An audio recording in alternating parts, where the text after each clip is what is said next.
दोस्तों, बायोलॉजी की rapid fast series के अंदर आज हम सर्कुलेटरी सिस्टम स्टडी करने जा रहे हैं। ये एग्ज़ाम पॉइंट ऑफ से बहुत इम्पॉर्टेंट है क्योंकि इसके अंदर एग्ज़ाम में क्वेश्चन ज़्यादा बनते हैं। हार्ट से क्वेश्चन आ सकता है, उसके साथ ब्लड के composition, blood clotting factors, blood clotting mechanism, बहुत सारे ऐसे कॉन्सेप्ट है जहाँ से एग्जाम में क्वेश्चन आने के चांस रहते हैं। तो अभी मैं आपको सारे कॉन्सेप्ट क्लियर करा दूंगा, बस आप अच्छे से स्टडी कीजिए, डेफिनेटली आपको बेनिफिट होगा। तो स्टार्ट करते हैं। सर्कुलेटरी सिस्टम, हमारा सर्कुलेटरी ऑर्गन हार्ट होता है और हमें सबसे पहले इसमें इसी की स्टडी करनी होती है। अब हम यहाँ पर मैंने स्टार्ट किया है सपोज दैट हार्ट। अब क्या होता है कि इसमें बहुत सारी चीज़ें हैं जो एग्ज़ाम में पूछी जा सकती है, और कभी भी आपको किसी भी पार्ट को बहुत अच्छा करना है और सारी बातें ध्यान रखनी है तो उसको हम पॉइंट्स में स्टडी कर लेते हैं। जैसे सबसे पहले मैंने पॉइंट लिखा है पोजीशन। क्लियर? तो सब जानते हैं कि जो हार्ट हमारा होता है वो थोरेसिक केज। क्लियर? ओके, ये एब्डोमिनल केज होता है, ये थोरेसिक केज होता है, ये डायफ्राम है। इसके अंदर ये हमारे दो लंग्स है। क्लियर? ओके, और ये मीडिया स्टीनल स्पेस होती है। क्लियर? तो यहाँ मीडिया स्टीनल स्पेस के अंदर मैंने कहा ये जो लेफ्ट लंग्स होता है यहीं पर हमारा हार्ट होता है, इसीलिए यहाँ कार्डिक नॉच प्रेजेंट होती है। तो ये आपका क्या है बोलो? हार्ट है। ठीक है, तो यहाँ सबसे पहले तो हमें पता चल गया कि मीडिया ओके स्टीनल मैंने कहा स्पेस क्लियर में लेफ्ट साइड की तरफ होता है। उसके बाद नंबर 2 हम बात करें यहाँ पर चेम्बर। क्लियर? ओके, कक्ष की बात करें। ठीक है, तो हार्ट जो होता है हमारा 4 चेम्बर हार्ट होता है। क्लियर? ओके, कैसा होता है बोलो? 4 चेम्बर। क्लियर? जिसमें बोलो 2 ऑरिकल प्लस 2 वेंट्रिकल।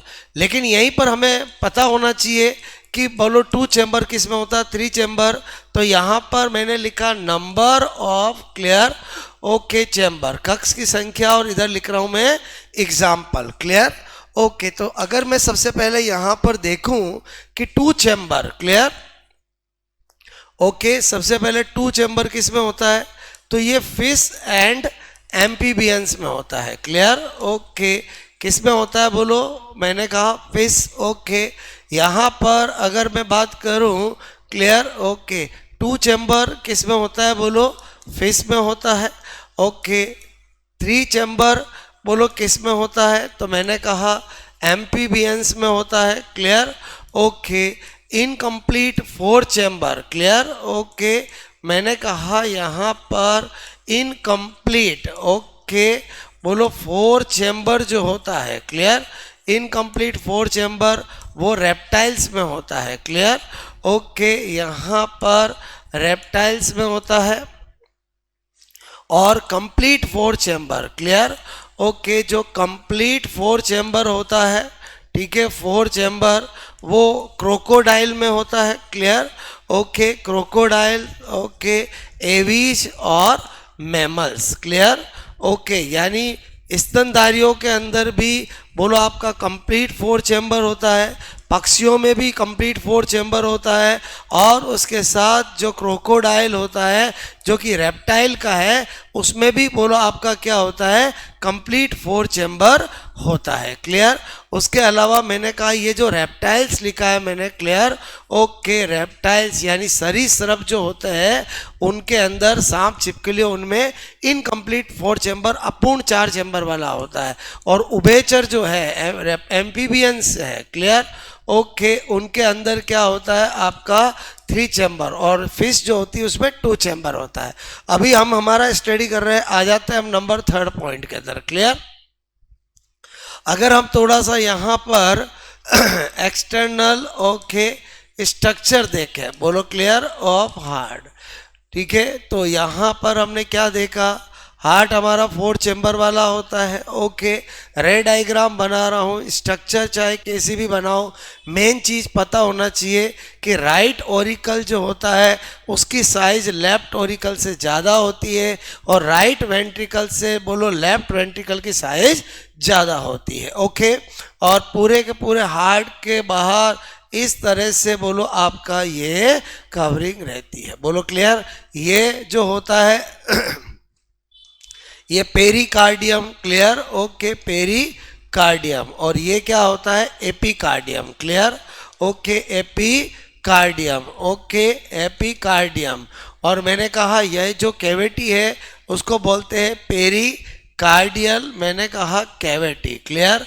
ओके, और इसमें जो फ्लूइड होता है उसको बोलते हैं पेरिकार्डियल फ्लूइड। क्लियर। क्या बोलते हैं? Pericardial okay fluid. ओके, ये मैंने कहा पेरी बोलो कार्डियल फ्लूइड। क्लियर। अब आपको मैंने कहा कि जो पेरिकार्डियल कैविटी है उसकी आउटर लेयर कौन सी होती? पेरिकार्डियम। इनर कौन सी होती? एपिकार्डियम। और जब हम यहाँ पर इस हार्ट की वॉल के अंदर देखते हैं तो हमें यहाँ पर 3 लेयर नजर आती है। बोलो 1, 2 और 3। तो सबसे बाहर वाली तो कौन हो जाएगी? एपिकार्डियम। क्लियर। ओके, एपी मैंने कहा कार्डियम।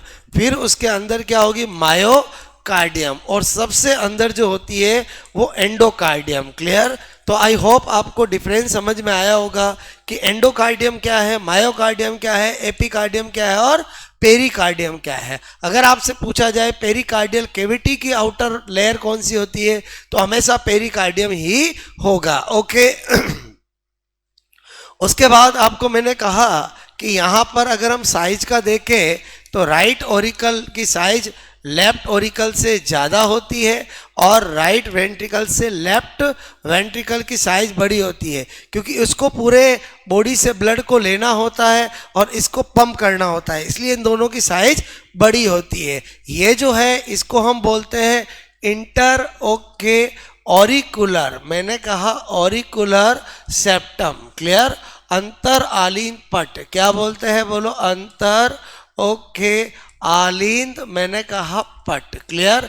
इसी तरह से ये बोलो क्या होगा? Inter ventricular. ओके, मैंने कहा इंटर वेंट्रिकुलर। ओके, बोलो सेप्टम। अंतर नीले पट। क्लियर। ओके, और ये जो होता है ये है बोलो राइट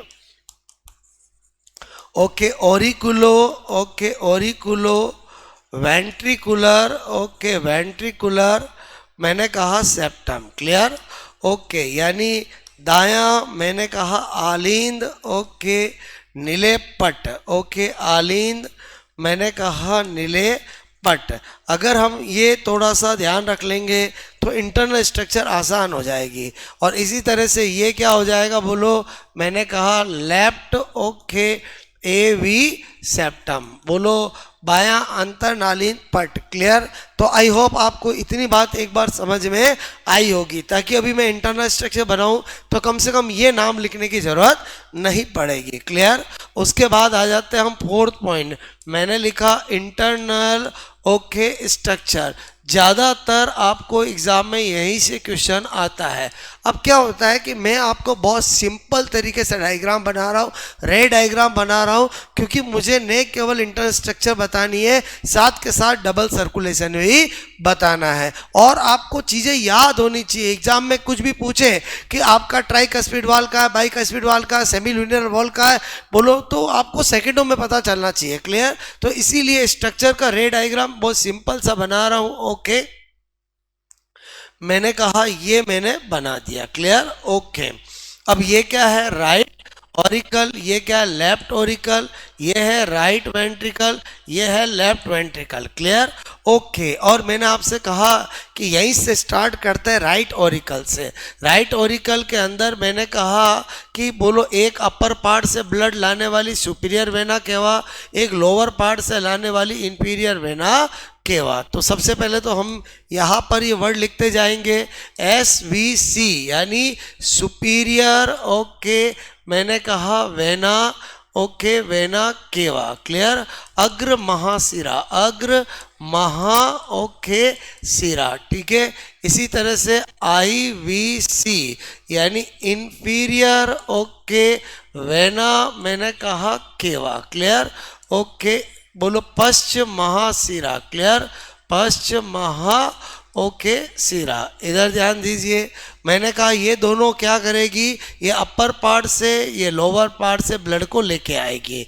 इसी राइट ऑरिकल के अंदर यहाँ पर एस ए नोड होता है। क्या होता है, S A node. Clear, okay तो यहाँ पर क्या बता रहा हूँ, S A node full form क्या है, sino okay auricular clear node, सीरा आलीन गुंडी। क्लियर, सीरा ओके आलीन गुंडी। और मैंने आपसे कहा कि इसी ऐसे नोड का दूसरा नाम पेस मेकर भी होता है। इसी को क्या कहते हैं, पेस मेकर। बोलो क्लियर, ओके तो ऐसे नोड ही पेस मेकर है, पेस मेकर ही ऐसे नोड है। क्लियर, इसी तरह से क्या होता है, ये जो राइट ऑरिकल है, क्लियर, इस राइट ऑरिकल के अंदर यहाँ पर एवी नोड होता है। क्या होता है, बोलो एवी नोड। ओके तो एवी नोड की फुल फॉर्म क्या होती है, ये AV node auriculo okay auriculo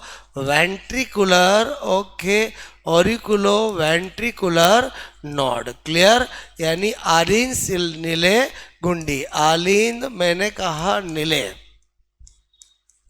okay गुंडी। तो इसका भी एक और नाम होता है, जैसे इसको पेस मेकर कहते हैं वैसे इसको पेस सीटर कहते हैं। क्लियर, तो अक्सर एग्जाम में पूछा जाता है कि पेस सीटर किसका नाम है और पेस मेकर किसका नाम है। तो आपको ध्यान रखना है कि पेस मेकर जो है वो एसएन नोड को कहते हैं और पेस सीटर एवी नोड को कहते हैं। आगे बढ़ते हैं, मैंने कहा यहाँ ब्लड कैसा आ रहा है, तो आप कहोगे definitely D oxygenated. Clear, blood आएगा। ओके, ये ब्लड आपका राइट वेंट्रिकल में जाएगा। कैसे जाएगा, यहाँ राइट ऑरिकुलो वेंट्रिकुलर सेप्टम पर 3 वाल लगे होते हैं। क्लियर, जिनको हम ट्राइकस्पिड वाल कहते हैं। क्लियर, ये मैंने लिखा आपको TCV यानी ट्राई ओके कस्पिड मैंने कहा वाल। क्लियर, ओके ये कहाँ होते हैं, 8 मैंने कहा right okay auriculo ventricular septum पर लगे होते हैं। क्लियर,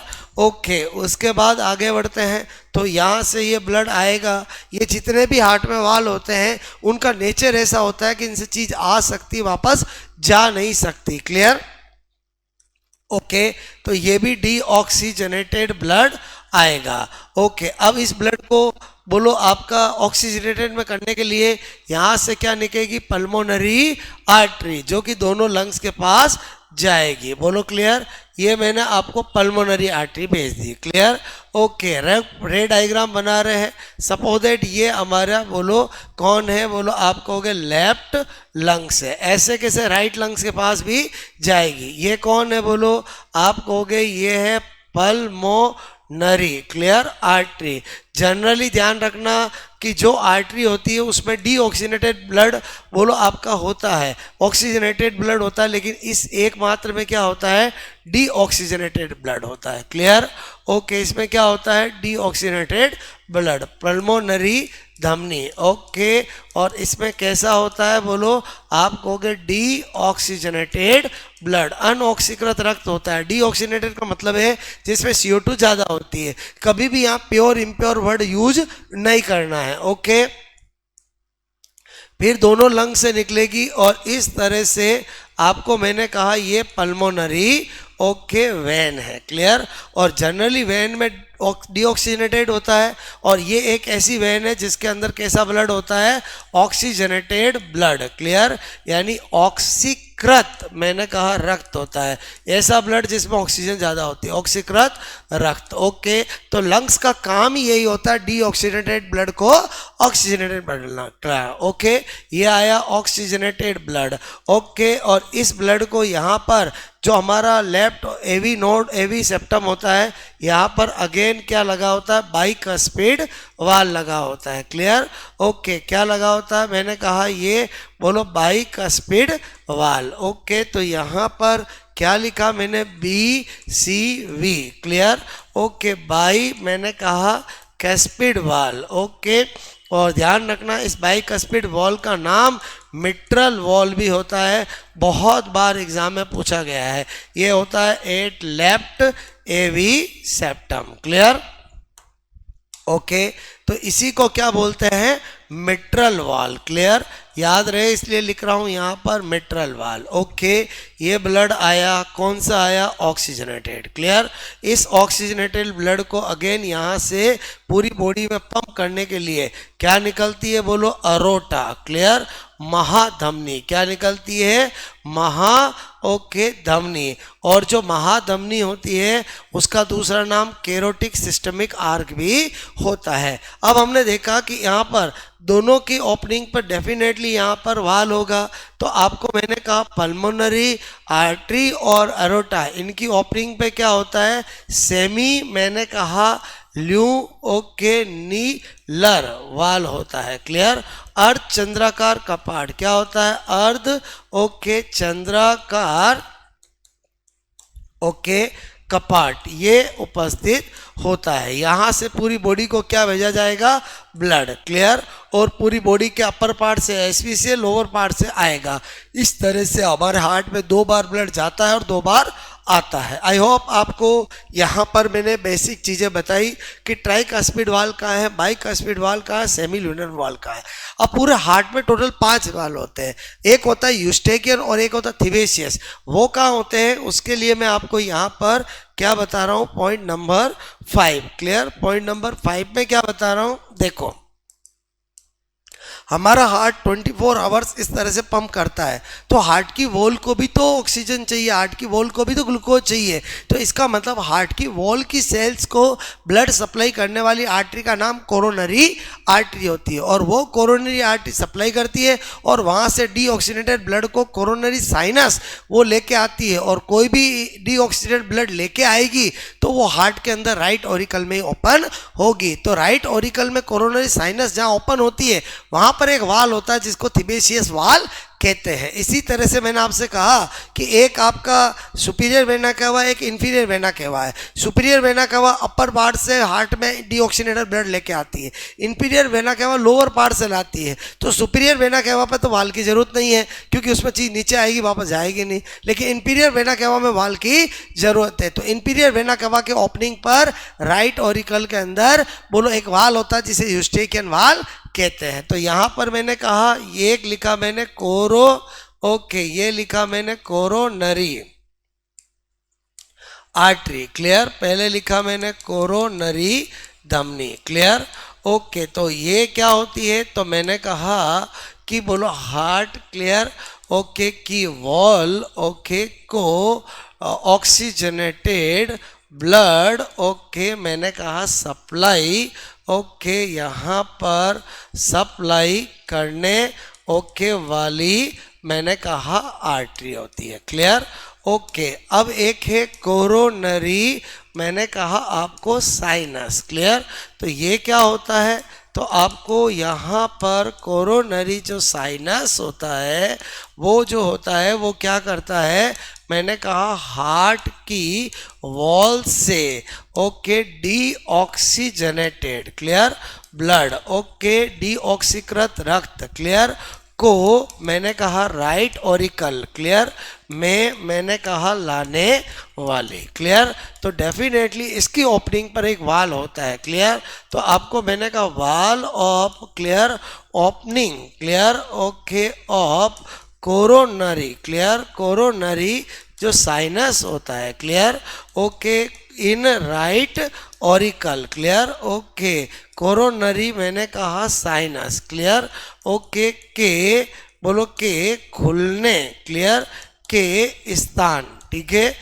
पर मैंने कहा पर क्या होता है, एक कपाट एक वाल होता है क्लियर, उसका नाम होता है थिबेशियस क्लियर ओके थिबेशियस कपाट क्लियर ओके क्या होता है बोलो यहाँ पर थिबेशियस ओके वाल होता है। ठीक है, अच्छा इसी तरह से मैंने कहा कि IVC inferior vena cava clear, मैंने कहा wall at opening clear okay of IVC in right auricle, clear. जो पश्चिमाशिरा है जो ओपन होती है वहाँ पर भी होता है, और वो कौन सा होता है, यूस्टेकियन, क्लियर, ओके, वाल होता है। मैंने कहा यूस्टेकियन, क्लियर, ओके, कपाट। अब ये होता है कि ये दोनों जो वाल है वो अनकॉमन है, हम भूल जाते हैं, क्लियर। बाकी ट्राइकस्पिड बाइकस्पिड ध्यान रहते हैं, तो उसको याद करने का एक ट्रिक बता देता हूँ, क्लियर। कि अक्सर आपने देखा होगा कि जो सिटी के अंदर लोग रहते हैं वो आई एंड यू में रहते हैं, मतलब मैं और तुम, मैं और तुम और मैं और कोई नहीं, जबकि गांव में लोग हम में रहते हैं। बोलो क्लियर। तो आपको मैंने ट्रिक लिखी है, सिटी में ओके लोग, मैंने कहा ओके आई एंड यू में रहते हैं, क्लियर। तो हमारा काम हो जाएगा, सी का मतलब कोरोनरी साइनस, ओके, और टी का मतलब थिबेशियस वाल, आई का मतलब इंफीरियर वेना केवा, और वाल कौन सा होता है, यूस्टेकियन वाल, क्लियर। तो आई होप आपको एक बार यहाँ पर ये स्ट्रक्चर और ये सारी बातें समझ में आई होगी, क्लियर। आगे बढ़ते हैं, नंबर हमारा 7 पॉइंट, क्लियर। ये नंबर 5 था, ओके। ना 6 पॉइंट मैंने लिखा यहाँ पर, origin, clear, of impulse, clear, okay, and pathway of impulse. यहाँ से भी एग्जाम में क्वेश्चन पूछे गए हैं, clear, okay. Origin of impulse and pathway of impulse, मतलब हार्ट के अंदर आवेग, क्लियर, की उत्पत्ति, और मैंने आपसे कहा कि बोलो आवेग का मार्ग, क्लियर, ओके। तो बहुत एग्जाम में पूछा जाता है। एक सिंपल सी चीज़ मैं आपको यहाँ पर बनाऊँ, क्लियर। ये डायग्राम तो हमें बार बार बनाना पड़ेगा, क्लियर। तो ये है एसन नोड, क्लियर, और यहीं से इम्पल्स ओरिजिनेट होता है। हमारा हार्ट मायोजेनिक होता है, क्लियर। इम्पल्स यहीं एसन नोड से उत्पन्न होते हैं, क्लियर। तो एक क्वेश्चन का आंसर तो हमें मिल गया कि अगर एग्जाम में पूछा जाए ओरिजिन ऑफ इम्पल्स, क्लियर, आवेग को उत्पन्न कौन करता है, तो उसका आंसर तो एसन नोड होगा, या उसकी जगह पेस मेकर लिखा हो तो भी चलेगा, क्लियर। उसके बाद हम बात करते हैं कि भाई पाथवे ऑफ इम्पल्स क्या होता है। तो एसन नोड किसको देता है, एवी नोड को, क्लियर। फिर क्या होता है, यहाँ पर बंडल ऑफ हिंस होता है, और पर्किंजे फाइबर दोनों मैंने कहा आपके बोलो वेंट्रिकल्स के अंदर इस तरह से रहते हैं, क्लियर। तो ये क्या है, बोलो bundle of hinge, clear, okay. और ये क्या है, बोलो पर ओके किंजे फाइबर। तो मैंने इंटरनल स्ट्रक्चर में इनको इसलिए इंट्रोड्यूस नहीं किया क्योंकि यहाँ पर मैं आपको बताऊंगा तो वैसे पता चल जाएगा। तो अगर मैं यहाँ पर अगर पाथवे की बात करूँ, पिछले साल 2 बार एग्जाम में क्वेश्चन आया पाथवे ऑफ इम्पल्स, तो आपका यहाँ पर पाथवे क्या होगा, पहले एसन नोड, क्लियर, ओके, फिर एवी नोड, ओके, फिर एवी नोड, फिर किसके पास जाएगा, bundle of hinge, clear, bundle of hinge, clear, और उसके बाद पर किंजे बोलो आपका फाइबर, बोलो क्लियर, पर किंजे मैंने कहा आपको फाइबर, क्लियर, ओके। इसीलिए पहले राइट ऑरिकल में कॉन्ट्रैक्शन होता है, फिर लेफ्ट ऑरिकल में, फिर दोनों वेंट्रिकल में एक साथ होता है, क्लियर। तो ये हमारा पाथवे ऑफ इम्पल्स रहता है। उसके बाद नंबर 7 की बात करें, यहाँ पर मैंने कहा नंबर 7 है हमारा हार्ट, ओके, साउंड, क्लियर, हृदय ध्वनि की बात करें, ठीक है। यानी मुझे सारी कॉन्सेप्ट आपको बताना है, लेकिन मैं एक एक पॉइंट्स में बता रहा हूँ। हार्ट साउंड एक होता है लब और एक होता है डब, क्लियर, ओके, लब, और यहाँ पर क्या बताया मैंने, डब, क्लियर, ओके। बचपन से पढ़ा है लब और डब, 2 हार्ट साउंड होती है। ये होती है फर्स्ट मैंने कहा हार्ट, ओके, साउंड, और वो होती है second heart sound, clear, okay, second heart sound. अब आपको मैंने कहा एग्जाम में पूछा जाता है इनका रीजन क्या है, लब का, क्लियर। तो आप इतने बड़े होंगे, आपने अपने घर पे रूम में कभी दरवाजा खोला होगा, कभी बंद किया होगा, तो आप देखोगे कि जब दरवाजा बोलो बंद करते तब आवाज आती है। यही हाल यहाँ पर है कि यहाँ पर मैंने आपसे कहा ओके, ये आपके दिमाग में रहना चाहिए कि बोलो यहाँ पर ये ट्राइकस्पिड बाइकस्पिड और यहाँ पर भी क्या है बोलो ओके सेमी ल्यूनिनल वॉल। क्लियर। तो पहले ब्लड यहाँ से यहाँ आएगा, फिर ये वाल बंद होंगे तो पहली हार्ड साउंड सुनाई देगी। तो लब का कारण क्या है, मैंने कहा due to okay closing clear of, मैंने कहा ट्राई कस्पिड वाल और बाइकस्पिड वाल। ओके, यानी ट्राइकस्पिड और बाइकस्पिड के बंद होने के कारण। क्लियर। उसके बाद जब यहाँ से पंप होगा तो ये भी बंद होंगे। तो आपको डब का कारण है, मैंने कहा due to clear okay closing of, मैंने कहा सेमी ओके ल्यूनिलर ओके वाल, अर्धचंद्राकार कपाट के बंद होने के कारण। क्लियर। अर्ध मैंने कहा चंद्राकार। क्लियर। ओके चंद्राकार कपाट क्लियर के मैंने कहा बंद ओके होने के कारण। क्लियर। कभी एग्जाम में पूछ ले कि first hard sound second hard sound कौन सी होती है या सेकंड फर्स्ट कौन सी होती है, तो आपको सबको याद रहना चाहिए फर्स्ट हार्ड साउंड क्या है लब और सेकंड हार्ड साउंड क्या है डब। लब और डब। क्लियर। ऐसे याद रख सकते हैं कि जनरली इस दुनिया में कोई भी इंसान पहले लव करता है और फिर उसको डर लगता है कि यार कहाँ गले पड़ गया या कहाँ गले पड़ गई। क्लियर। तो पहले एल और फिर डी। क्लियर। तो फर्स्ट और सेकंड। उसके बाद यहाँ मेरा फोकस हार्ड साउंड कौन सी फर्स्ट सेकंड और उसका रीजन समझाने पे था। अब आ जाता है नंबर 8। ओके, मैंने लिखा यहाँ पर हार्ट रेट। क्लियर। हृदय दर। क्लियर। जब कुछ नहीं कहा जाए तो 72 पर मिनट हम बताते हैं। क्लियर।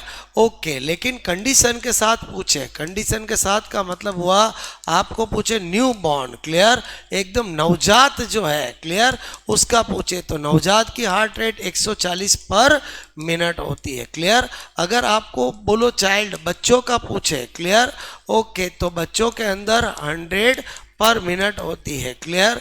ओके, उसके बाद आपको एडल्ट का पूछे ओके तो एडल्ट की 72 पर मिनट आइडियल। क्लियर।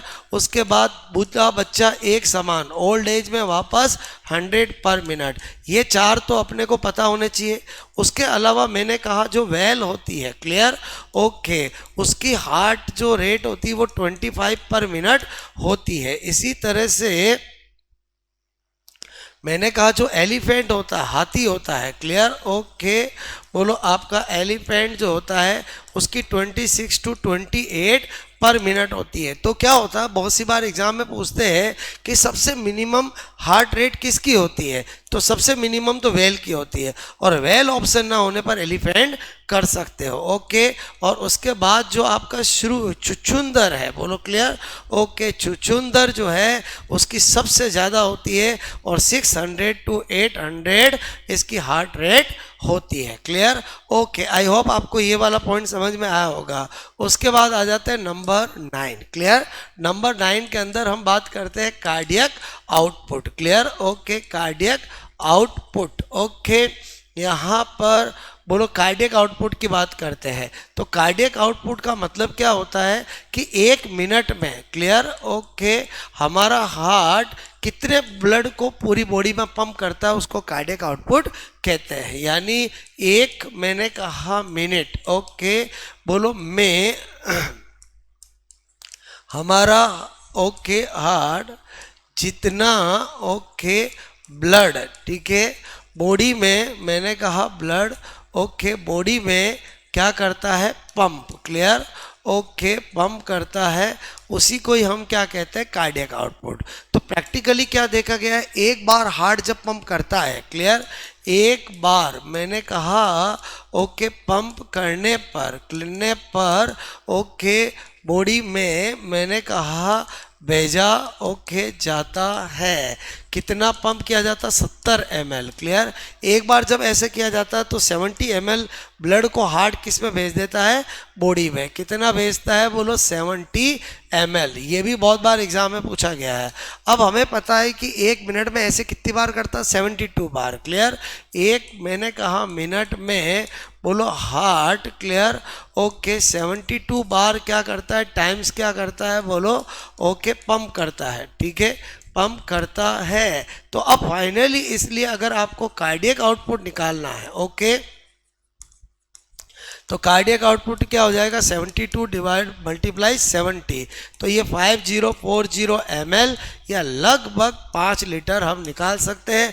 अगर आपसे कोई पूछे हमारी बॉडी में टोटल वॉल्यूम ऑफ ब्लड कितना है तो 5 लीटर बोलो आपका ब्लड है, और हर 1 मिनट में वो 5 लीटर पूरी बॉडी में पंप किया जाता है। आई होप आपको कार्डियक आउटपुट समझ में आया होगा। क्लियर?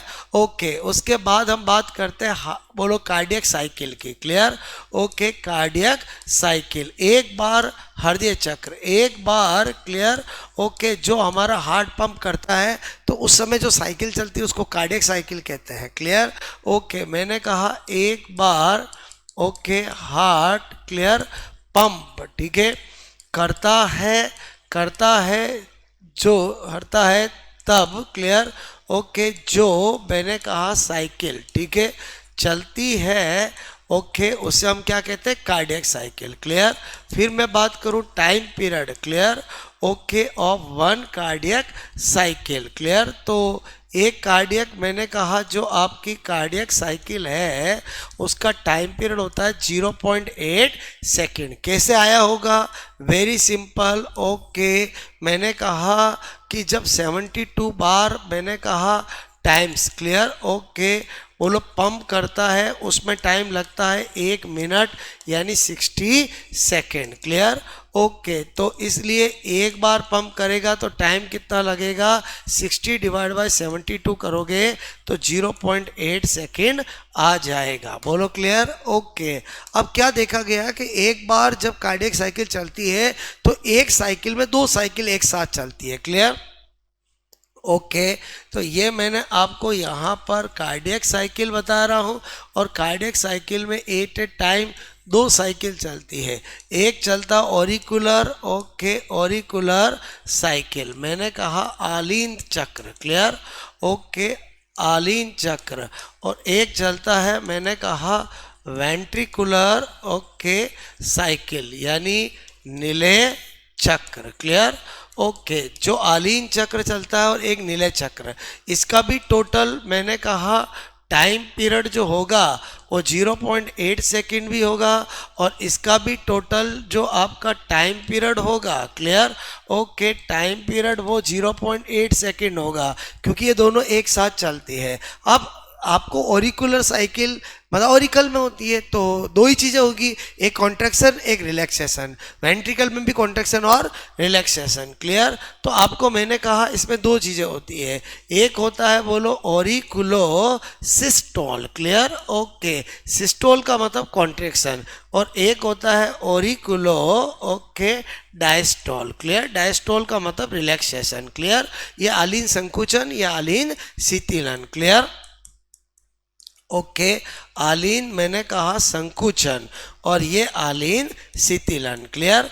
अब आपको पता है कि जब आपका कॉन्ट्रैक्शन होगा सिस्टोल होगा तो आलीन खाली होंगे और इसमें भरेंगे, तो आपको पता ऊपर ऑरिकल है, खाली होने में तो एक झटके के साथ हो जाएंगे, तो क्या होता है कि इसका टाइम पीरियड 0.1 सेकेंड होता है। क्लियर? जबकि इसमें टाइम लगता है 0.7 सेकेंड। आपको केवल ये वाला टाइम याद रखना है, ये तो अपना आप आ जाएगा। क्लियर? क्योंकि 0.8 टोटल टाइम है। इसी तरह से आपको यहाँ पर क्या लिखूंगा बोलो वेंट्रिकुलर, ओके, मैंने कहा सिस्टोल। क्लियर?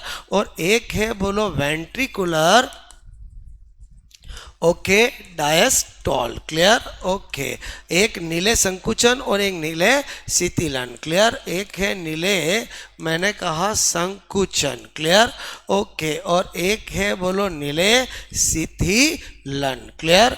ओके, तो टोटल तो 0.8 टाइम है, तो इसका टाइम इससे तो कम ही होगा, तो ये 0.3 सेकेंड, तो ये कितना होगा 0.5 सेकेंड। तो आपको ये सारे डाटा पता होने चाहिए। यहाँ पर मैं आपको 10 पॉइंट में किसके बारे में बता रहा था, कार्डियक साइकिल के बारे में। क्लियर? आई होप आपको कार्डियक साइकिल समझ में आई होगी। अब आ जाते हैं नंबर आपका ब्लड प्रेशर। बोलो क्लियर? ओके, ब्लड प्रेशर रक्त दाब। क्लियर? ओके, रक्त दाब, तो आपको रक्त दाब के बारे में सारी इंफॉर्मेशन मैं 1 बाय 1 करके बता रहा हूँ। सबसे पहले ब्लड प्रेशर किसने मेजर किया?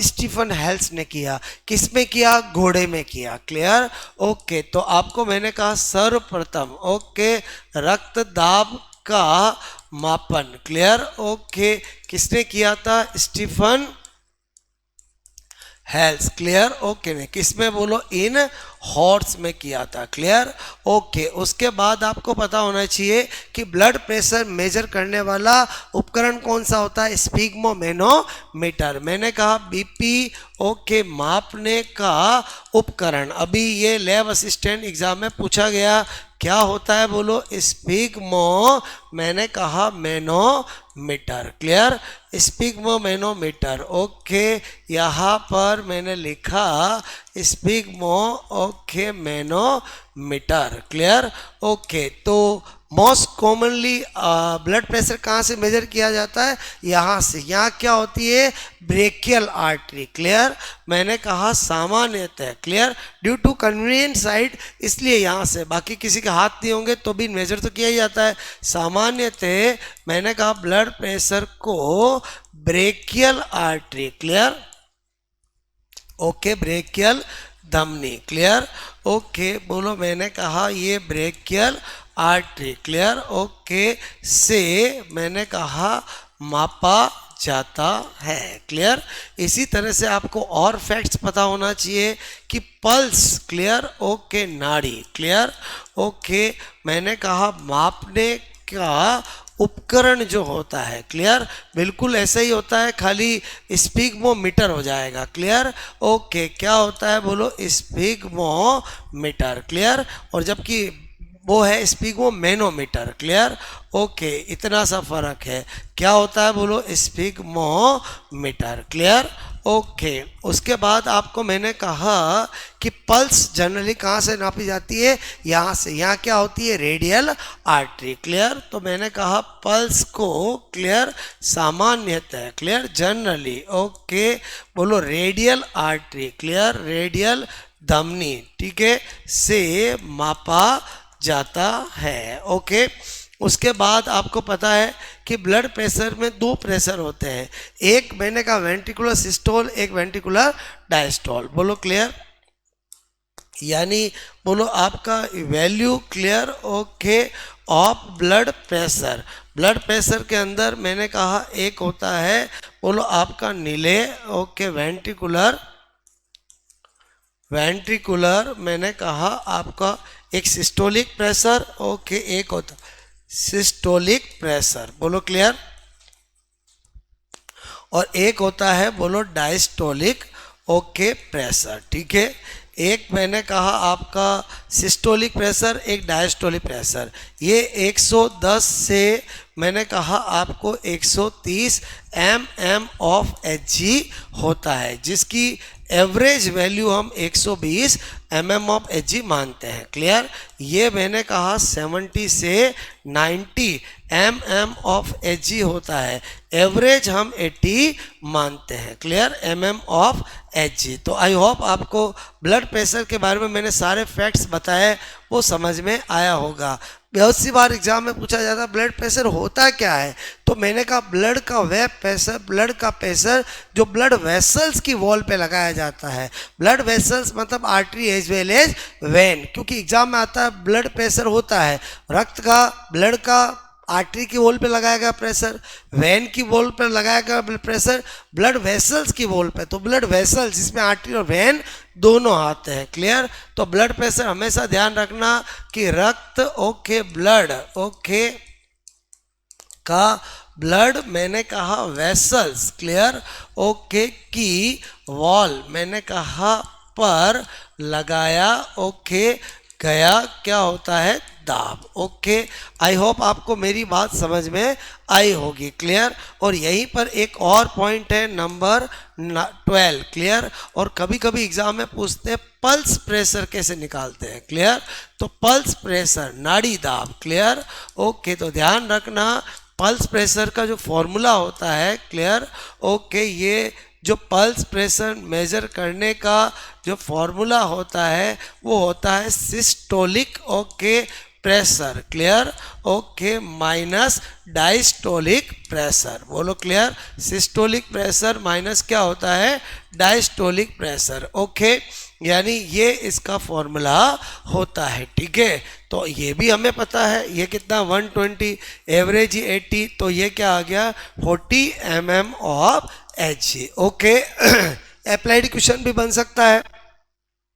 अगर आपसे कभी कहा जाए कि बोलो किसी व्यक्ति का ब्लड प्रेशर बोलो 140 डिवाइड बाई 90 है, तो बताओ उसका पल्स प्रेशर क्या होगा। तो उस केस में आपको ये फॉर्मूला पता होना चाहिए, क्लियर। हर बार आपका 40 होगा ऐसा जरूरी नहीं है, फॉर्मूला आपको पता होना चाहिए, क्लियर। इसी तरह से एक क्वेश्चन है और जो एग्जाम में पूछा गया है और एनसीईआरटी में भी दे रखा है, वो है जॉइंट डायस्टोल, क्लियर, ओके। बोलो आपको जॉइंट, मैंने कहा डायस्टोल, ओके, ओके, एग्जाम में पूछते हैं इसका टाइम पीरियड क्या होता है। अब जॉइंट डायस्टोल क्या होता है, ये कार्डियक साइकिल है, क्लियर। तो आपको पता है कि वेंट्रिकुलर, मैंने कहा सिस्टोल होता है वो 0.1 सेकेंड का होता है, क्लियर, और 0.3 सेकेंड का होता है वो आपका बोलो ये ऑरिकुलर सिस्टोल 0.10 सेकेंड का होता है, 0.3 सेकेंड वेंट्रिकुलर सिस्टोल का होता है। तो इसका मतलब हुआ सिस्टोल टाइम को हटा दें तो 0.4 सेकेंड जो होता है उसको जॉइंट डायस्टोल कहते हैं, यानी उस समय दोनों ही क्या कर रहे होते हैं, डायस्टोल कर रहे होते हैं, क्लियर, शीतलन कर रहे होते हैं। तो जॉइंट डायस्टोल जो होता है उसका टाइम होता है 0.4 second, very important, clear, okay. तो ये मैंने आपका जो बताया वो ऑरिकुलर, क्लियर, ओके, सिस्टोल बताया, क्लियर, ओके। ये क्या बताया, वेंट्रिकुलर, ओके, मैंने सिस्टोल बताया। तो इसका मतलब जो बाकी बचा हुआ है 0.8 में से वो हमारा क्या हो जाएगा, बोलो जॉइंट डायस्टोल हो जाएगा, क्लियर। आई होप आपको जॉइंट डायस्टोल वर्ड समझ में आया होगा, क्लियर, ओके। अब हम यहाँ पर देखते हैं नंबर 14, मैंने कहा ब्लड वेसल्स, ओके, बोलो रक्त वाहिनियाँ, क्लियर, ओके, रक्त वाहिनियाँ, क्लियर, ओके। तो ब्लड वेसल्स के अंदर सब जानते हैं एक आर्टरी, एक वेन होती है, कैपिलरीज होती है, क्लियर। तो यहाँ पर इनकी जो ब्लड वेसल्स की वॉल होती है उस पर 3 लेयर होती है, क्लियर, ओके। मैंने कहा इनकी, ओके, वॉल में मैंने कहा 3 लेयर, ओके, होती है, ठीक है। वो 3 क्या होती है, तो एक मैंने लिखा यहाँ पर tunica, okay, externa, clear, okay, एक लिखा मैंने ट्यूनिका एक्सटर्ना, ओके, एक लिखा मैंने बोलो आपका ट्यूनिका मीडिया, क्लियर, ओके, और एक है ट्यूनिका इंटरना, बोलो क्लियर, ट्यूनिका बोलो एक्सटर्ना, ट्यूनिका मीडिया, और मैंने कहा ट्यूनिका इंटरना, बोलो क्लियर, जो इसको बोलते हैं एंडोथीलियम, क्लियर, ओके। तो अब आप ध्यान से समझना, यहाँ पर मैं बात करूँ सबसे पहले तो ये पोजीशन, क्लियर, तो आपकी ये जो होती है वो क्या होती है, आउटर, क्लियर, मॉस, और ये कहाँ होती है, मिडल, और ये क्या होती है, इनर मॉस, क्लियर। एक तो ये बात समझ में आ गई। उसके बाद यहाँ पर बात करें ओरिजिन, क्लियर, ओके, उत्पत्ति में, क्लियर। तो जो आपकी ट्यूनिका एक्सटर्ना है वो होती है, मैंने कहा आपको mesodermal, clear, okay, in origin. Tunica media भी क्या होती है, मीजोडर्मल, क्लियर, लेकिन ट्यूनिका इंटरना जो है वो एंडोडर्मल होती है, क्लियर, ओके। बॉडी में कोई भी चीज़ एक्टो मीजो एंडो में से मिलकर बनी होती है। तो यहाँ पर थोड़ा सा आपको ध्यान रखना है कि ट्यूनिका एक्सटर्ना उत्पत्ति में कैसी होती है, मीजोडर्मल, ओके, और ये भी कैसी होती है, मीजोडर्मल, लेकिन जो ट्यूनिका इंटरना होती है वो उत्पत्ति में होती है एंडोडर्मल, इसीलिए इसको एंडोथीलियम भी कहा जाता है, ओके। उसके बाद अगर हम बात करें आर्टरी, क्लियर, ओके, यहाँ पर धमनी की बात करें, क्लियर, ओके, मैंने कहा आर्टरी, तो आर्टरी की वॉल में ये भी होती है, ये भी होती है, ये भी होती है, क्लियर, ओके। बात करूँ मैं बोलो यहाँ पर वेन की, क्लियर, ओके, तो वेन की वॉल में भी बोलो तीनों होती हैं, क्लियर, ओके, यानी सिरा की बात करूँ तो उसकी वॉल में भी तीनों होती है। लेकिन अगर मैं ब्लड कैपिलरीज की बात करूँ, क्लियर, ओके, ब्लड कैपिलरीज की बात करूं तो उसमें ये नहीं होती, ओनली ये होती है। अच्छा, इसीलिए ब्लड कैपिलरीज बहुत फाइन होती है, बहुत पतली होती है। आई होप आपको ये मेरी बात समझ में आई होगी। क्लियर? ओके, यहीं पर हम 15 पॉइंट क्या देखेंगे, बोलो आपकी धमनी, ओके, आर्टरी और वेन में क्या डिफरेंस होता है। बहुत सी बार यहाँ से भी क्वेश्चन आ जाता है। क्लियर? ओके, ये वेन और मैंने कहा ये आर्टरी। क्लियर? क्या क्या डिफरेंस होता है? नंबर 1, जो धमनी होती है वो बोलो थोड़ी डीप होती है। क्लियर? और ये थोड़ी सुपरफिशियल होती है। क्लियर? ये मैंने कहा त्वचा, ओके, में गहराई, ओके, पर बोलो स्थित। क्लियर? डीप सीटेड होती है। क्लियर? ओके, मैंने कहा ये क्या होती है, थोड़ी डीप सीटेड, ओके, होती है। और ये जो होती है वो क्या होती है, सुपरफिशियल। क्लियर? ओके, यानी आपका स्किन पर, त्वचा पर क्या होती है, ऊपर। इसीलिए हम जनरली बोलो आपके ऐसे टाइट करते हैं तो वेन ऊपर ही नजर आती है। उसके बाद धमनी की जो वॉल होती है वो क्या होती है, बोलो थिक होती है। क्लियर? और इसकी क्या होती है, थिन। तो ये दो रीजन है जिसकी वजह से इंजेक्शन आईवी इसी में लगाए जाते हैं। क्लियर? क्योंकि एक तो सुपरफिशियल है, उसकी वॉल भी थिन है, तो इजीली मेडिसिन आप अंदर डाल सकते हैं। उसके अलावा अगर बात करें तो धमनी जो है वो जनरली क्या काम करती है, बोलो ये मैंने कहा कि ये हार्ट है। क्लियर? ओके, यहाँ से बॉडी पार्ट्स जो होते हैं जितने भी, उनमें बोलो ऑक्सीजनेटेड ब्लड सप्लाई करने का काम करती है। क्लियर? लेकिन किसको छोड़कर, एक एक्सेप्ट जिसका नाम है पल्मोनरी, मैंने कहा आर्टरी। क्लियर? जिसके अंदर कैसा ब्लड होता है, डीऑक्सीजनेटेड।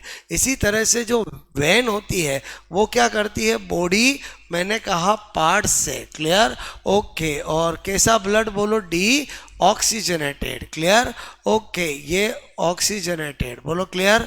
और मैंने कहा डी ऑक्सीजनेटेड ब्लड को बोलो कहाँ लेके आती है, हार्ट में। लेकिन इसमें भी किसको छोड़कर, एक्सेप्ट मैंने कहा पल्मोनरी वेन। बोलो क्लियर? एक पुपुसीय जो सीरा होती है उसमें ऑक्सीजनेटेड ब्लड होता है। उसके बाद और बात करें नंबर 4 की, इसकी ल्यूमन जो होती है, बोलो क्लियर? ओके, मैंने कहा ल्यूमन, गुहा जो होती है वो आपको मैंने कहा नैरो होती है, संकड़ी होती है। क्लियर? होनी है। आप इमेजिन करोगे अगर किसी की वाल थिक है तो उसकी ल्यूमन क्या होगी, नैरो होगी। क्लियर? ओके, मैंने कहा ओके, नैरो होती है ल्यूमन। ठीक है, गुहा। और इसकी जो ल्यूमन होती है वो एज कंपेयर टू क्या होती है, चौड़ी। क्लियर? क्योंकि जिसकी वाल पतली होगी तो उसकी ल्यूमन हमेशा बोलो क्या होगी, चौड़ी होगी। क्लियर? ओके, और एक डिफरेंस और देखें, जो इसकी ल्यूमन होती है उसमें बोलो वाल क्या होते हैं, एब्सेंट। क्लियर? ओके, वाल एब्सेंट, बोलो क्लियर?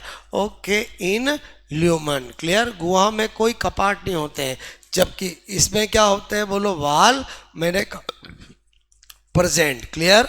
ओके, इन ल्यूमन, इसकी गुहा के अंदर वाल प्रेजेंट होते हैं। इसी तरह से एक और इम्पॉर्टेंट पॉइंट बहुत सी बार एग्जाम में पूछा जाता है कि इन दोनों में जो ब्लड होता है उसमें किसकी पीएच ज़्यादा होती है, किसकी कम होती है। देखो क्या होता है कि ब्लड की पीएच 7.4 होती है, सब जानते हैं। क्लियर? ओके,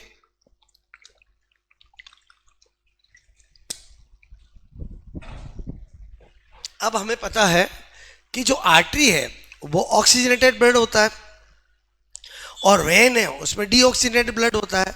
और डीऑक्सीजनेटेड ब्लड का मतलब है CO2 का ज़्यादा होना। CO2 एक एसिडिक गैस है, तो इसका मतलब हुआ कि कंपेरेटिवली किसके ब्लड की पीएच कम होगी, वेन की। किसके ब्लड की पीएच होगी, ज़्यादा, इधर। Clear? Okay, pH of blood जो होगी वो क्या होती है, बोलो ज़्यादा। क्लियर? Okay, comparatively. और पीएच ऑफ ब्लड जो है वो आपकी क्या होगी, कम। और कम होने का रीज़न क्या है, वेन में क्या होता है, बोलो मैंने कहा यहाँ पर कारण। ओके, तो वेन में होता है डी ऑक्सीजनेटेड ब्लड, और डी ऑक्सीजनेटेड ब्लड का मतलब होता है CO2 का ज़्यादा होना। क्लियर? और CO2 कैसी होती है, एक एसिडिक गैस। क्लियर? ओके, इस वजह से क्या होता है कि पीएच क्या हो जाएगी, कम। ओके, तो आई होप मैंने आर्टरी और वेन में जो डिफरेंस बताया है वो बहुत अच्छे से समझ में आए होंगे। क्लियर? अब हम एंटर हो जाते हैं, बोलो यहाँ पर, okay, composition, clear, of blood. Clear? Okay, रक्त का हम कंपोजिशन देखने जा रहे हैं। क्लियर? तो आपने देखा कि ब्लड जो होता है एक खुद अपने आप में टिश्यू है। क्लियर? और ब्लड के कंपोजिशन में देखते हैं तो दो पार्ट होता है, एक होता है बोलो प्लाज्मा। क्लियर? ओके, और एक होता है ब्लड सेल्स या ब्लड कार्पसेल्स। क्लियर? ओके, तो जो आपका ब्लड होता है उसका 55% क्या होता है, प्लाज्मा होता है, और 45% क्या होता है, ब्लड सेल्स होती है। क्लियर? और प्लाज्मा के अंदर भी हम देखें तो यहाँ पर दो पार्ट होते हैं, एक मैंने कहा इनऑर्गेनिक। क्लियर? ओके, पार्ट, एक कार्बनिक भाग, और एक क्या होता है बोलो ऑर्गेनिक। ओके, पार्ट यानी कार्बनिक भाग। क्लियर? और इनऑर्गेनिक पार्ट के अंदर वाटर होता है, बोलो क्लियर? ओके, गैसेज होती है, बोलो सॉल्ट्स होते हैं, मिनरल्स होते हैं। क्लियर? ये सारी चीज़ें जो है, चाहे वो आपका Na+ हो, K+ हो, कैल्शियम +2 हो, बाइकार्बोनेट आयन हो। क्लियर? ओके, ये सब की सब चीज़ें जो है वो ब्लड में होती है। क्लियर? ओके, ऑर्गेनिक पार्ट की बात करें तो ऑर्गेनिक पार्ट के अंदर प्रोटीन होता है। क्लियर? ओके, मैंने कहा ग्लूकोज होता है ब्लड में, मैंने कहा ग्लूकोज होता है। ओके, यूरिया होता है, यूरिक एसिड होता है, ये सब ब्लड का कंपोजिशन ऑर्गेनिक पार्ट है। प्रोटीन के अंदर देखें तो ब्लड में 4 प्रोटीन होते हैं। ओके, एल्ब्यूमिन प्रोटीन होता है जो कि सबसे ज़्यादा होता है, मैक्सिमम। उसके बाद मैंने कहा ग्लोब्यूलिन प्रोटीन होता है, बोलो clear? Okay, prothrombin, okay, thrombin. Clear?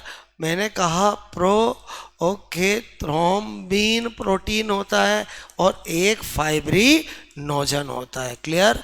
Okay, fibrinogen protein. इस तरह से ये 4 प्रोटीन ब्लड में होते हैं। सबसे ज़्यादा कौन होता है, एल्ब्यूमिन। क्लियर? ओके, ओके, और ब्लड में ऑर्गेनिक पार्ट में सबसे ज़्यादा क्या होता है, प्रोटीन। तो आई होप ये भी समझ में आया बोलो आपको। क्लियर?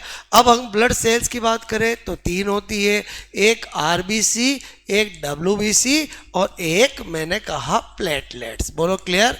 ओके, तो यहाँ पर प्लेटलेट्स, आरबीसी, डब्ल्यूबीसी। ओके, अब हमें इन तीनों की क्या करना है, डिटेल स्टडी करनी है। क्लियर? ओके, तो आपको मैंने कहा सबसे पहले मैं नेक्स्ट लेता हूँ 17 पॉइंट के अंदर आरबीसी। क्लियर? ओके, आरबीसी बोलूँ या इसी को इरिथ्रोसाइट बोले, बात एक ही है। क्लियर? ओके, अब आरबीसी के बारे में जितनी बातें एग्जाम में पूछ सकते हैं वो सारी मैं 1 2 3 करके बता रहा हूँ। ओके, सबसे पहले हम कोई भी ब्लड कार्पसेल्स या ब्लड सेल्स पढ़ते हैं, हमें 4 चीज़ें पता होनी चाहिए। क्लियर?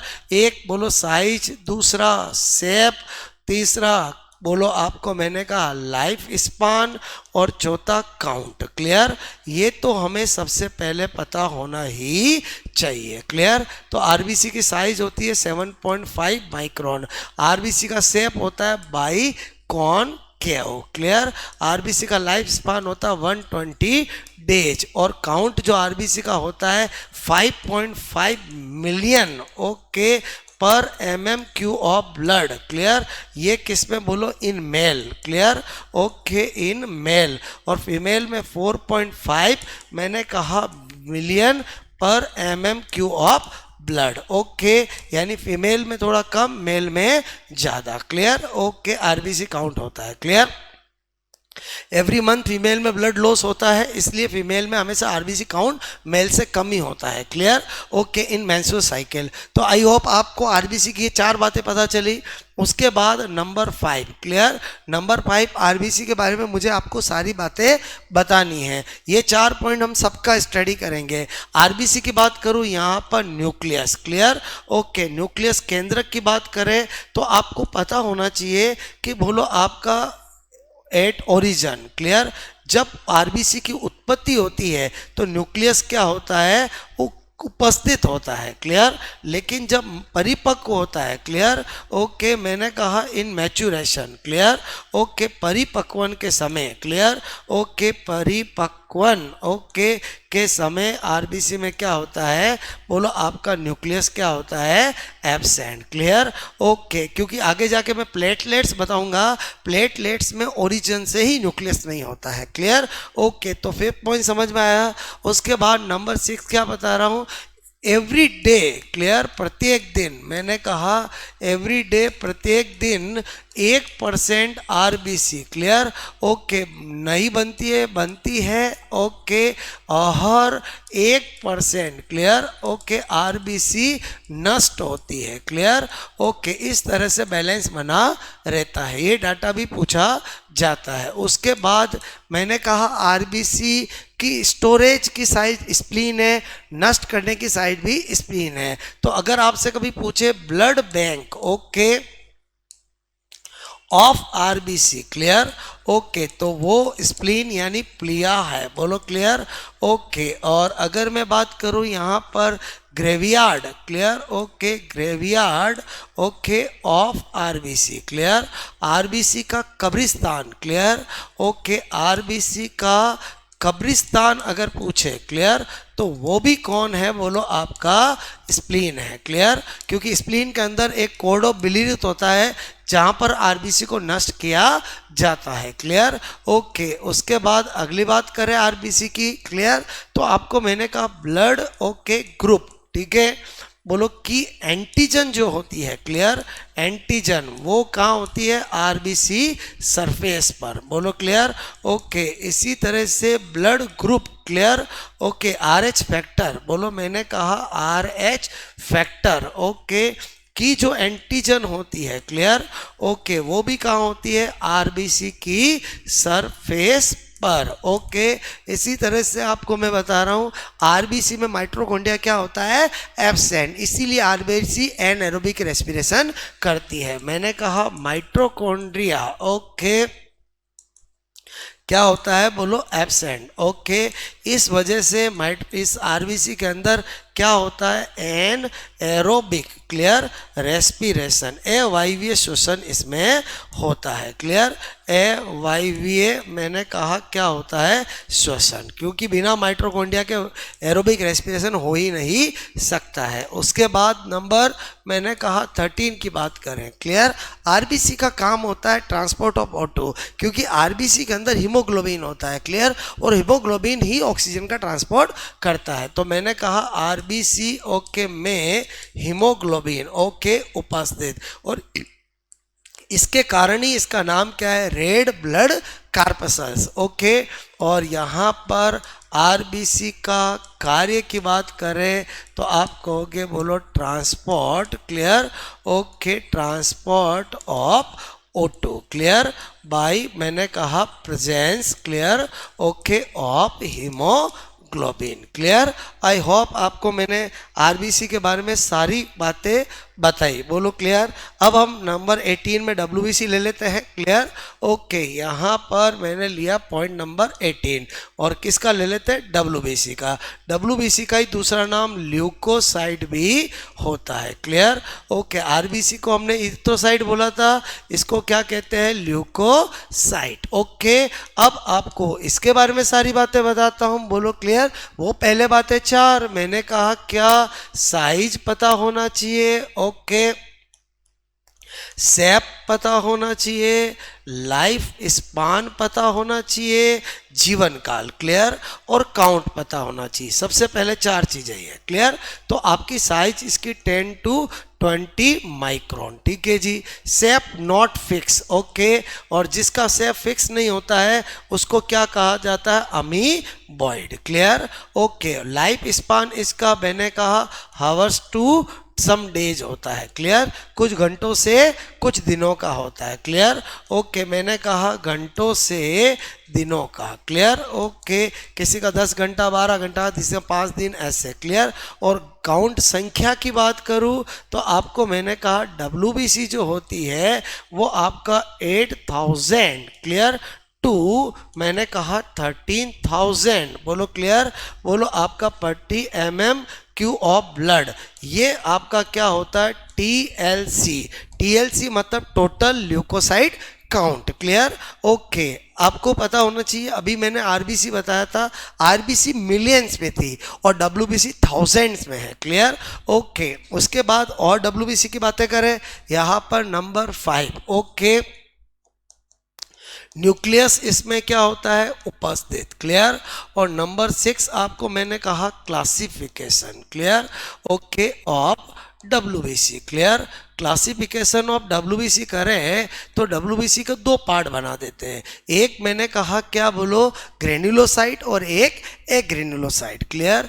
एक तरफ मैंने किया बोलो ग्रेन्युलोसाइट, क्लियर, और एक मैंने किया यहाँ पर एग्रेन्युलो, ओके, ग्रेन्युलोसाइट, क्लियर। एक बोलो कणिका में, एक कणिका रहित, क्लियर, ओके। एक क्या है बोलो ग्रेन्युलो, ओके, साइट और एग्रेन्युलोसाइट, क्लियर, ओके। दो कैटेगरी हमने बना दी है, क्लियर। डिफरेंस देखें तो आपको मैंने कहा सबसे पहले यहाँ पर इसमें क्या होते हैं ग्रेन्यूल्स, ओके, उपस्थित, और इसमें क्या होते हैं एब्सेंट, बिल्कुल ट्रांसपेरेंट साइटोप्लाज्म होता है, ओके। कणिकाएं बोलो यहाँ पर उपस्थित इसके साइटोप्लाज्म में, इसीलिए ग्रेनुलोसाइट बोला। और न्यूक्लियस जो होता है इसका, वो आपको मैंने कहा डिवाइडेड, क्लियर, इन लॉब्स, क्लियर, ओके। अभी डायग्राम बनाऊंगा तो पता चलेगा, पिंडों में विभक्त होता है। और आपको मैंने कहा not, okay, divided in lobes, okay, पिंडों में विभक्त नहीं होता है। उसके बाद तीसरी बात अगर हम बात करें यहाँ पर, ओके, ग्रेन्युलोसाइट के अंदर वो है एग्जाम्पल, क्लियर। तो तीन इसके एग्जाम्पल है, एक acidophils, clear, acidophils, okay, basophils, okay, और मैंने कहा न्यूट्रोफिल्स, क्लियर, ओके, न्यूट्रोफिल्स, ठीक है। इसी तरह से मैंने कहा यहाँ पर, ओके, अगर इधर भी एग्जाम्पल की बात करूँ, दो होते, एक मोनोसाइट, क्लियर, और एक लिम्फोसाइट, क्लियर। अब इन पांच में क्या डिफरेंस होता है, इन पांच का क्या काम होता है, क्योंकि जनरली क्या होता है कि आरबीसी का काम हम सिग्नल बता देते हैं, डब्ल्यूबीसी में इनके सबके अपने अपने काम है, क्लियर। तो इसका मतलब एक राउंड में मुझे इन तीनों के बारे में स्ट्रक्चर एक बार इनका बताना पड़ेगा, क्लियर। तो यहाँ पर हमने क्लासिफिकेशन देख लिया। नाउ 7 पॉइंट के अंदर हम क्या देखेंगे, यहाँ पर मैंने कहा ये बोलो ग्रेन्यूलो, ओके, ग्रेन्युलोसाइट, मैंने कहा WBC, क्लियर। और ग्रेन्युलोसाइट WBC में तीन चीज़ें हैं, एक आपका एसिडोफिल्स, क्लियर, ओके, एक आपको मैंने कहा यहाँ ले लेता हूँ बेसोफिल्स, क्लियर, ओके, और एक ले लेते हैं यहाँ पर neutrophils, clear, okay, neutrophils, clear, okay. यहाँ पर हम ले लेते हैं बोलो क्लियर पॉइंट्स, क्लियर, ओके। तो पहला हमने लिया इनका चित्र, क्लियर, ओके। तो अगर हम इसका डायग्राम बनाएं, क्योंकि डायग्राम कैसे भी बनाओ, क्योंकि अमीबॉइड शेप होती है, लेकिन इसकी पहचान क्या है कि इसमें न्यूक्लियस होता है जो दो लोब में डिवाइड होता है, एक तो बात ये पता होनी चाहिए। इसके अंदर मैंने कहा एसिडिक डाई बोलो आपसे स्टेन होने वाले ग्रेन्यूल्स प्रेजेंट होते हैं, तो ये क्या होते हैं ग्रेन्यूल्स, क्लियर। और मैंने कहा ये जो कणिकाएं हैं बोलो क्लियर, ये जो आपको ग्रेन्यूल्स हैं, क्लियर, वो मैंने कहा stain by, clear, okay, acidic dye, clear, okay, जिसका नाम होता है इयोसिन, इसीलिए एसिडोफिल्स का दूसरा नाम इयोसिनोफिल्स भी होता है, क्लियर। और ये क्या है न्यूक्लियस, क्लियर। और न्यूक्लियस क्या है बोलो आपका, मैंने कहा divided, clear, okay, into lobes, clear, okay. उसके बाद बेसोफिल्स की पहचान क्या होती है, ये मैंने अमीबॉइड से बना दी। एक तो इसका जो न्यूक्लियस होता है वो आपका 3 लोब में डिवाइडेड होता है, एस शेप होता है, एक चीज, क्लियर। और इसके अंदर भी ऐसे ग्रेन्यूल्स होते हैं जो बेसिक डाई मिथाइलिन ब्लू से स्टेन होते हैं, इसलिए इसका बेसोफिल नाम है। एसिडिक डाई से स्टेन होते हैं, इसलिए एसिडोफिल्स नाम है, क्लियर। तो आपको मैंने कहा ये क्या है ग्रेन्यूल्स, ओके। और यहाँ पर मैंने लिखा stain by basic, okay, dye, जिसका नाम क्या है मिथाइलिन ब्लू, क्लियर, ओके। और ये क्या होता है न्यूक्लियस, और न्यूक्लियस इसमें कितने लोब में डिवाइडेड है 3 लोब में, ओके। आ जाते हैं न्यूट्रोफिल्स। Clear, okay. न्यूट्रोफिल्स की क्या पहचान है? तो न्यूट्रोफिल्स शेप तो वही अमीबॉइड ही होगा। इसके अंदर जो न्यूक्लियस होता है वो 6 to 7 लोब में डिवाइडेड होता है। Clear, okay. और इसके अंदर क्या होता है, ऐसे ग्रेन्यूल्स होते हैं जो एसिडिक डाई या बेसिक डाई किसी से भी स्टेन कर सकते हैं, न्यूट्रल है। बोलो क्लियर। तो आपको मैंने कहा ये क्या होता है, न्यूक्लियस। Clear, okay. तो मैंने कहा 6 to 7 लॉब, ओके। बोलो 6 to 7 लॉब्स में क्या होता है, बोलो डिवाइडेड। Clear, okay. उसके बाद ये क्या होते हैं, ग्रेन्यूल्स, ओके।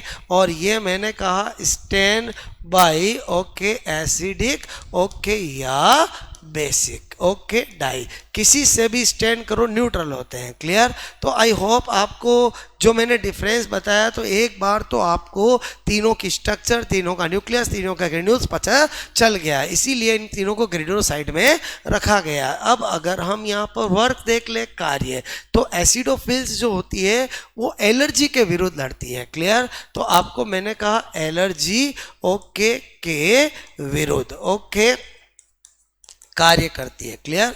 जो बेसोफिल्स है वो कुछ केमिकल रिलीज करती है। मैंने कहा आपको यहाँ पर हिपेरिन, बोलो clear, okay, histamine, clear, okay, serotonin, बोलो क्लियर, ओके। मैंने कहा केमिकल, ओके, केमिकल रिलीज, बोलो क्लियर, ओके, ये केमिकल रिलीज करती है। ठीक है। हिपेरिन तो नाम सुना होगा, anti blood coagulant, natural anti blood coagulant. इसके कारण ही हमारे ब्लड जो है वो बॉडी में सर्कुलेट होता है तो क्लॉट नहीं बनता है। क्लियर। और इसकी बात करें तो ये होती है फेगोसाइटोसिस, इसका फेगोसाइटिक होती है। फेगोसाइटिक का मतलब है किल माइक्रोब्स। क्लियर, किल माइक्रोब्स, ओके।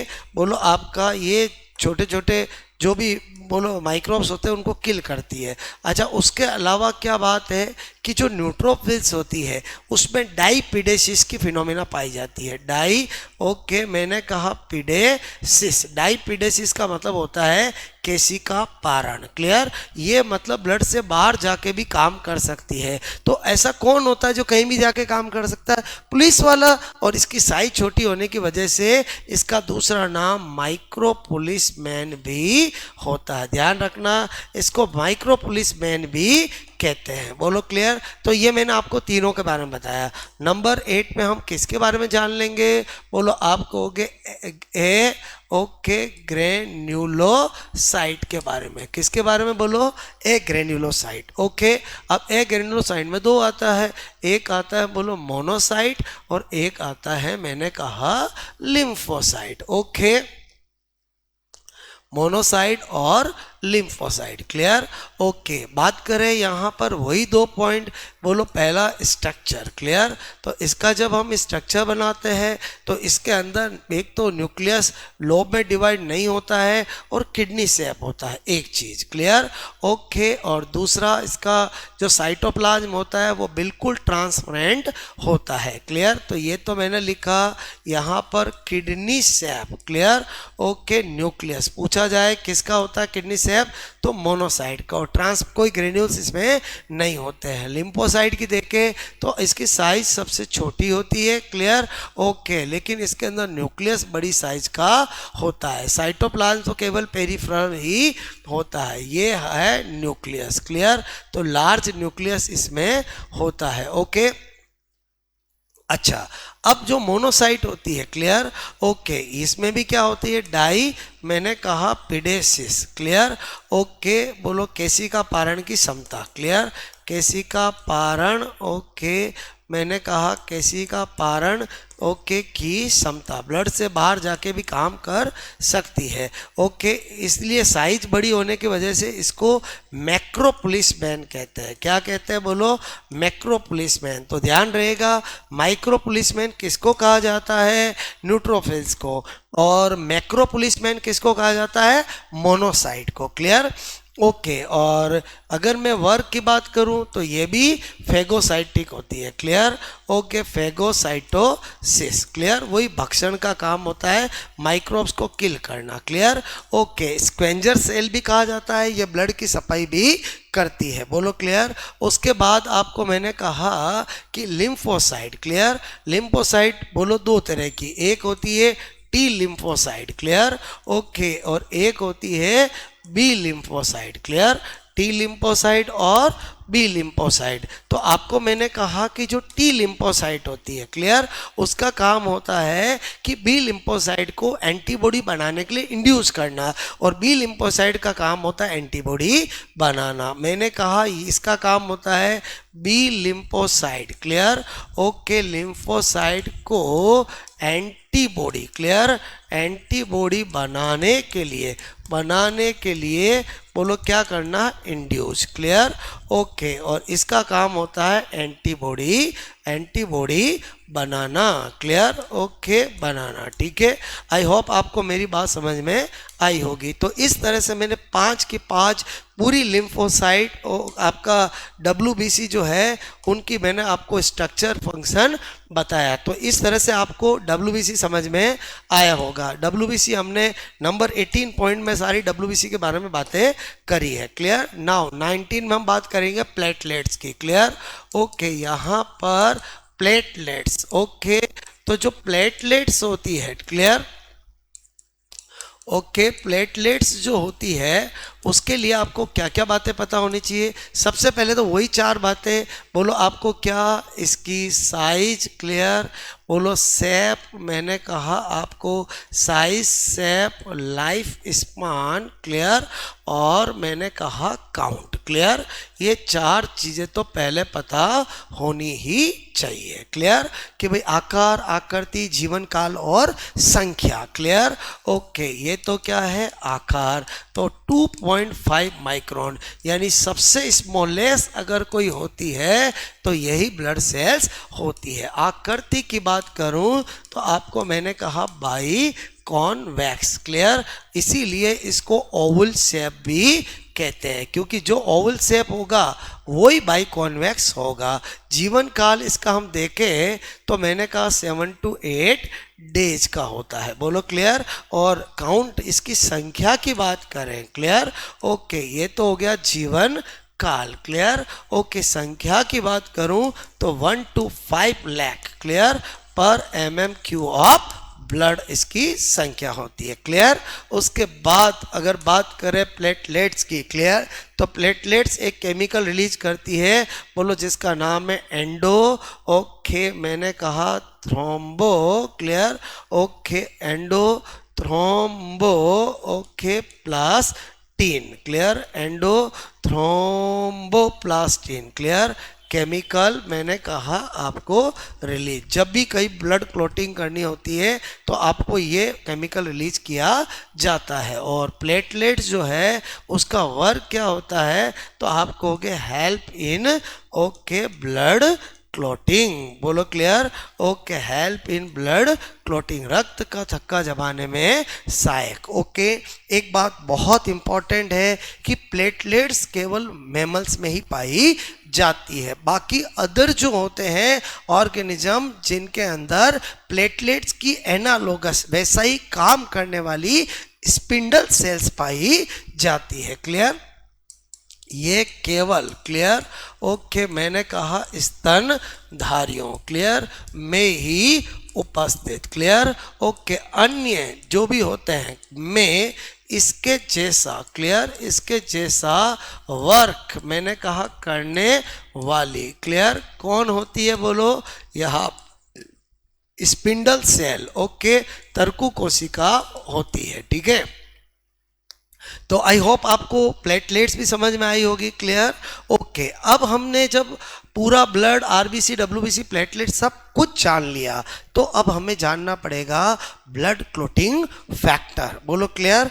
ओके, यहाँ पर मैंने लिखा ब्लड, ओके, क्लॉटिंग फैक्टर। ध्यान रखना दोस्तों, पूरी बायोलॉजी के अंदर 2 ही ऐसी चीज़ें हैं, एक क्रेनियल नर्व, एक ब्लड क्लॉटिंग फैक्टर जिनका रोमन नंबर में लिखा जाता है, जिनकी सीक्वेंस नाम एवरीथिंग फिक्स है, और यहाँ से अक्सर एग्जाम में क्वेश्चन आता है। मैंने इससे पहले जब आपको एंडोक्राइन और बोलो आपको नर्वस पढ़ाया था, जब मैंने क्रेनियल नर्व का आपको याद करने की ट्रिक बताई थी, बोलो क्लियर। सम से मेरी मनी बट माय ब्रदर से बैड बिजनेस मेरी मनी, ट्रिपल OPTA फेक बात, जिससे मैंने आपको सब कुछ याद करा दिया था। ऐसे ही अभी ब्लड क्लॉटिंग फैक्टर ऐसा याद कराऊंगा कि एक बार आपको मेरा प्रोसीजर समझ में आ गया, उसके बाद आपको बार बार पढ़ने की जरूरत नहीं है।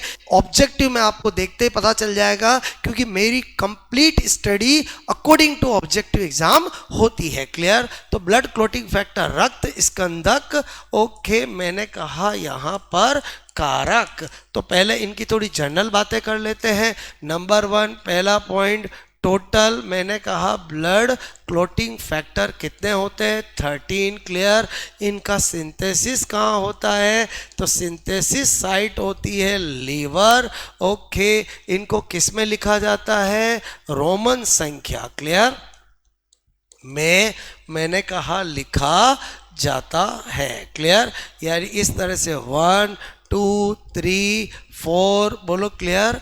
ओके 4 सो ऑन, ये 13। क्लियर। ओके, इनका जो क्रम है, इनकी जो सीक्वेंस है, वो इनकी खोज के क्रम को बताता है। क्लियर, इनका क्रम मैंने कहा सीक्वेंस। क्लियर। ओके, सीक्वेंस इनकी मैंने कहा खोज। क्लियर।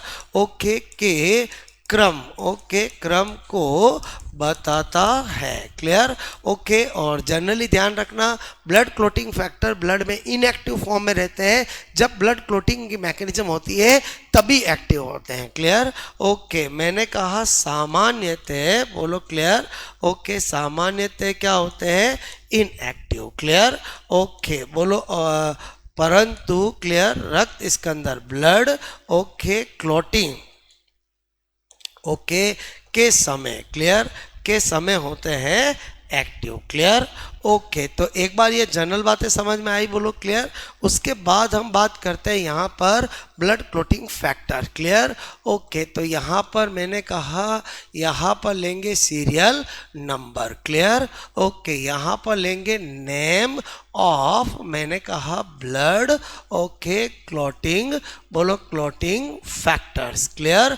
ओके, और यहाँ पर लेंगे एक ऐसी जबरदस्त ट्रिक जिससे आपका ऑब्जेक्टिव में काम हो जाएगा। क्लियर। ओके, तो मैंने कहा जब सीरियल नंबर की बात आएगी तो रोमन नंबर में ही लिखा जाएगा 1 2 3 4 5। क्लियर। ओके 6 7 ओके 8 मैंने कहा 9 ओके 10 11 ओके 12 और 13। मेरी कोशिश है कि सारे 13 के 13 एक ही पेज पे आपको बनाओ ताकि आपको मैं याद करवा सकूं। क्लियर। ओके, यहाँ पर ऐसी लाइन कर देते हैं जिससे कि आपको बिल्कुल दिक्कत नहीं आए। क्लियर। ओके, क्योंकि मेरा उद्देश्य आपको बोलो हमेशा हमेशा के लिए ऐसा बताना है जिससे कि आप एक बार मेरे से पढ़ लिया, उसके बाद अगर रिवीजन नहीं भी कर पाए तो भी एग्जाम में राइट हो जाएगा। क्लियर। ओके, तो यहाँ पर मैंने इस तरह से क्या कर रहा हूँ? ओके, ये लाइंस बना रहा हूँ। क्लियर। ओके,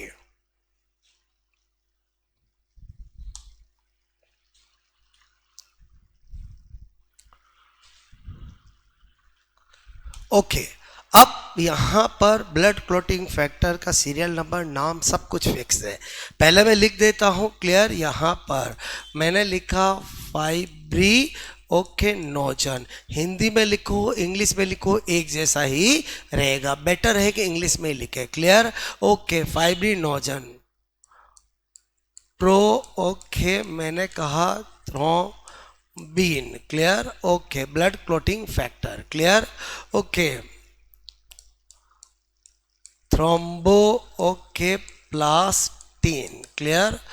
कैल्शियम+2। कैल्शियम+2 खुद एक ब्लड क्लॉटिंग फैक्टर है जो 4th नंबर का ब्लड क्लॉटिंग फैक्टर होता है। Clear? Okay.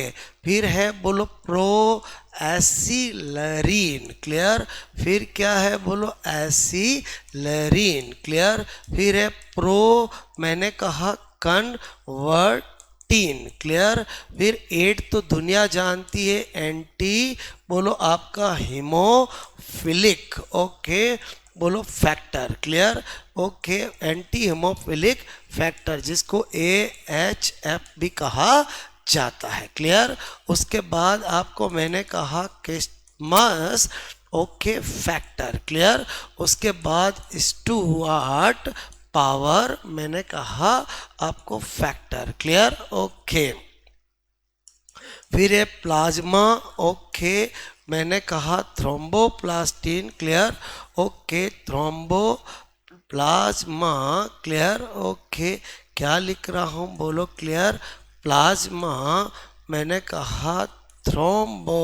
Clear? Okay, plasma thromboplastin antecedent. Clear? Okay, plasma thrombo plastin. Clear? Okay, antecedent. Clear? Ante, मैंने कहा सीडेंट। क्लियर?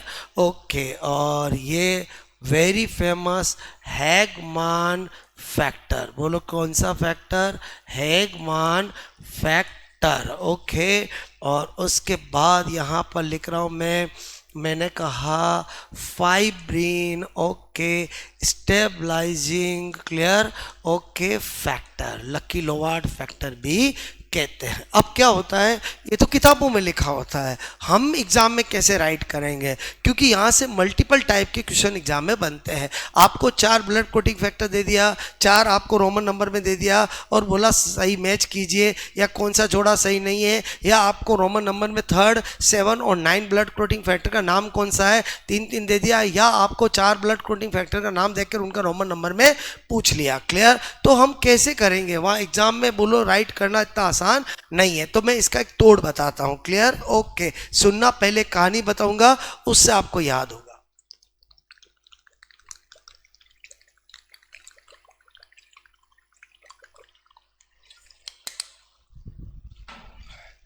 ब्लड क्लॉटिंग फैक्टर की आपको ट्रिक सीक्वेंस याद कराना चाहता हूं। क्लियर?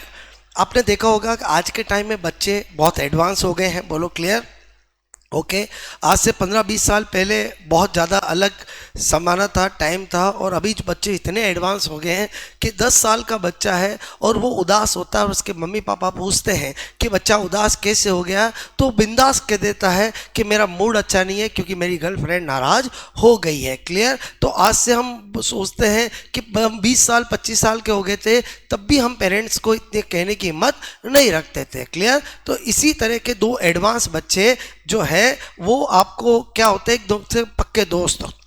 क्लियर? तो आपको उन दोनों को क्या होता है, कैटरीना कैफ से प्यार हो जाता है। क्लियर? किससे प्यार हो जाता है? कैटरीना कैफ से। क्लियर? तो वो यही सोचते हैं हम कब बड़े हों और कैटरीना कैफ को प्रपोज करें कि हम तुमसे प्यार करते हैं, और वो दोनों कहते हैं कि शादी तो तेरे और मेरे में से कोई एक ही करेगा। क्लियर? रोज घर से बोलो टीवी देखते हैं तो कैटरीना कैफ की मूवी ही देखते हैं। एक दिन सुबह उठते हैं और उन्हें पता चलता है कि कैटरीना कैफ तो विकी कौशल से शादी करने वाली है। बहुत ज़्यादा उदास हो जाते हैं, बहुत ज़्यादा निराश हो जाते हैं। क्लियर? और बोलो फतेह सागर पे जाके बैठ जाते हैं। क्लियर?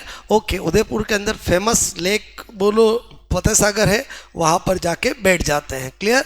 फिर दोनों एक दूसरे के बात करते हैं कि यार हम तो मॉडर्न ज़माने के बच्चे हैं, ये बोलो फतेह सागर में कूदना ऐसा अपन कुछ नहीं करेंगे। क्लियर? लेकिन हम बोलो कैटरीना कैफ की शादी में जाएंगे ज़रूर, उसको जता के आएंगे कि हम भी तुमसे प्यार करते थे, और लेटर ऑन उसको हम आशीर्वाद भी दे के आएंगे कि इस जन्म में तो खुश रहे क्योंकि सच्चा प्यार वही है। क्लियर? तो उन्होंने बोलो बच्चे थे तो उन्होंने सोचा कि अब बहुत कम टमे रहा है, विक्की कौशल से शादी कर रही है और शादी भी राजस्थान के अंदर ही कर रही है, तो हमें जल्दी से जल्दी जाने के लिए कार की व्यवस्था करनी पड़ेगी, नए कपड़े जूते लेने पड़ेंगे। बच्चे बोलो आपस में विचार कर रहे हैं कि यार ऐसी कौन सी कंपनी है जिसकी कार, जूते, चप्पल और आपका सारा मेरे कपड़े वगैरह सब व्यवस्था हो जाए।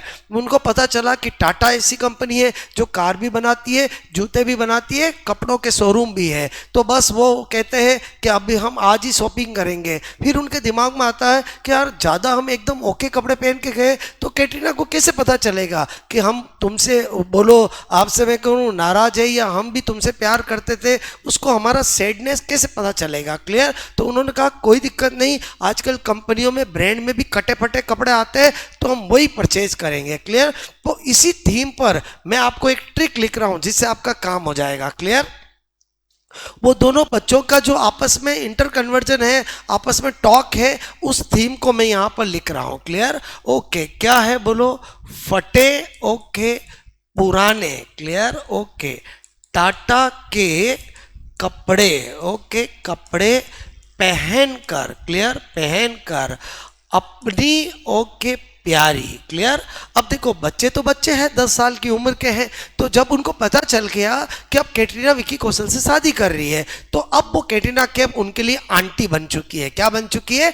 आंटी। तो फटे पुराने टाटा के कपड़े पहनकर अपनी प्यारी आंटी, ओके, आंटी, मैंने कहा कैटरीना, ओके, बोलो के, बोलो सिर पर, ओके, सिर पर हाथ फेरे, मतलब जाएंगे उसको अपनी बोलो प्यार का उदासी बता के आएंगे और बाद में उसको आशीर्वाद भी देके आएंगे। तो अब देखो फटे से क्या हो गया? फाइब्रिनोजन।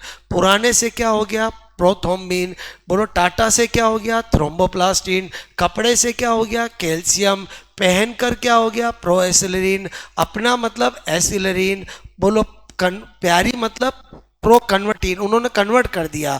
आंटी मतलब एंटी हीमोफिलिक फैक्टर। कैटरीना मतलब क्रिसमस फैक्टर। सिर मतलब स्टुअर्ट पावर फैक्टर। पर मतलब प्लाज्मा थ्रोम्बोप्लास्टिन एंटीसीडेंट। हाथ मतलब हैगमान फैक्टर। फेरे यानी फाइब्री स्टेबलाइजिंग फैक्टर।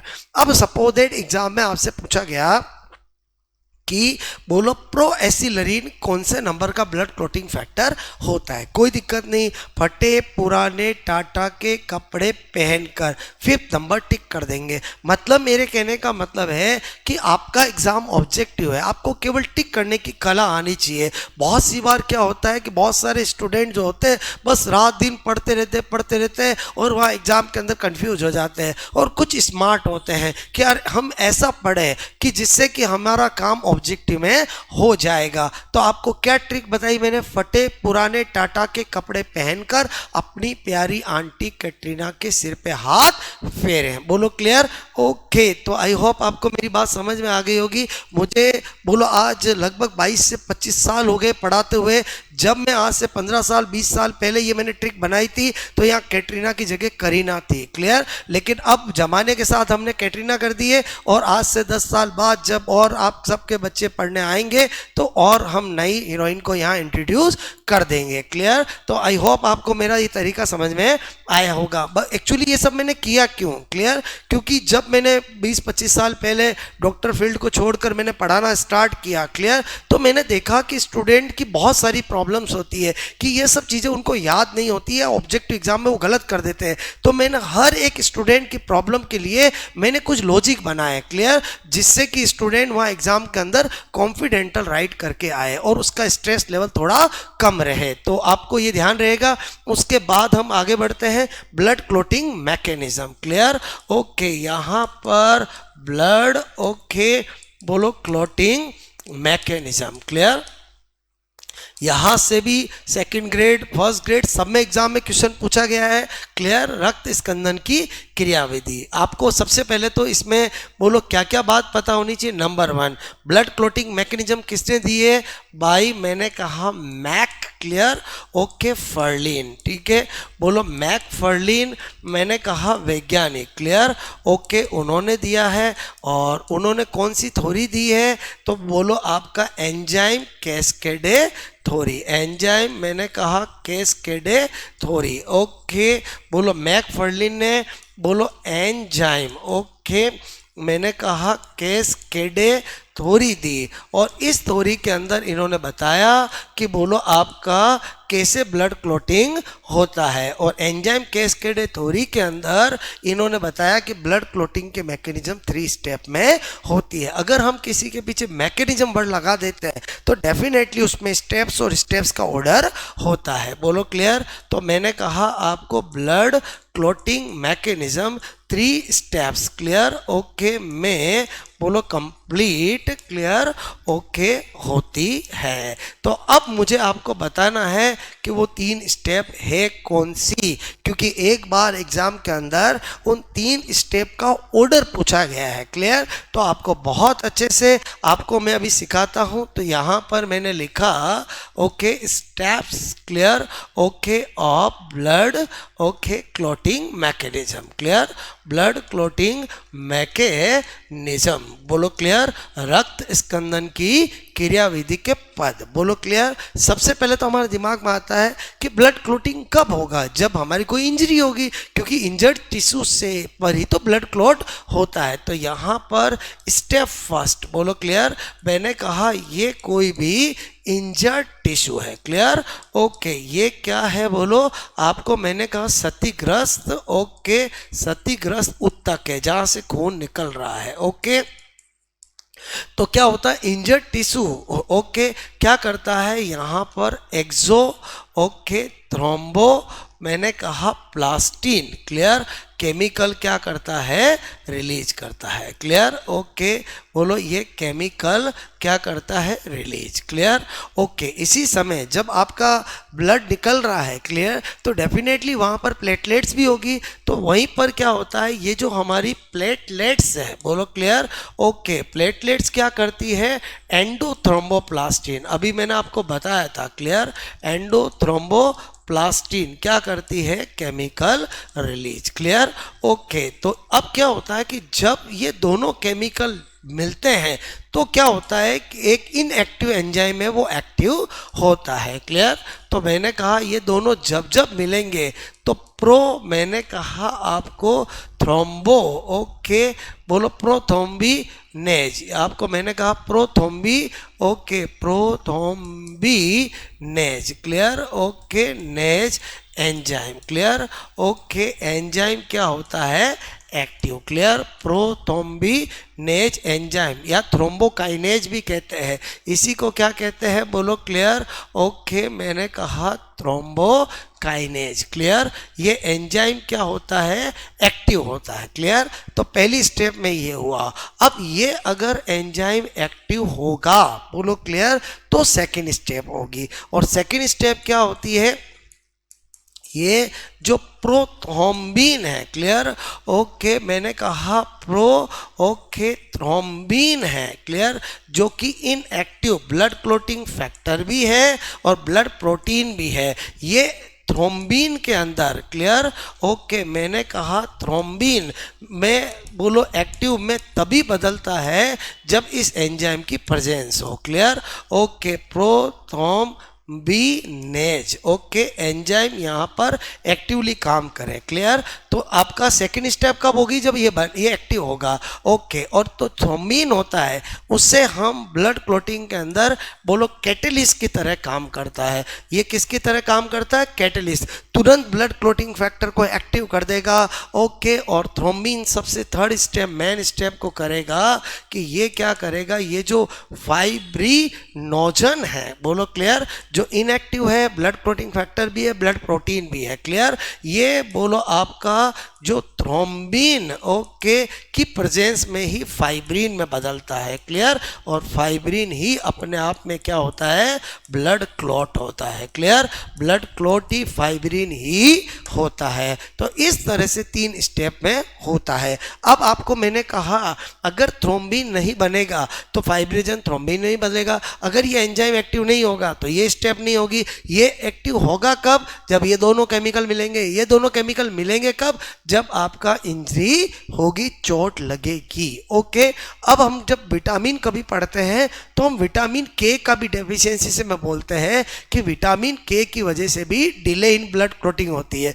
तो विटामिन के का रोल कहाँ है? ओके, यहाँ पर समझना, एज सच इन तीनों के अंदर कई विटामिन के का रोल नहीं होता है।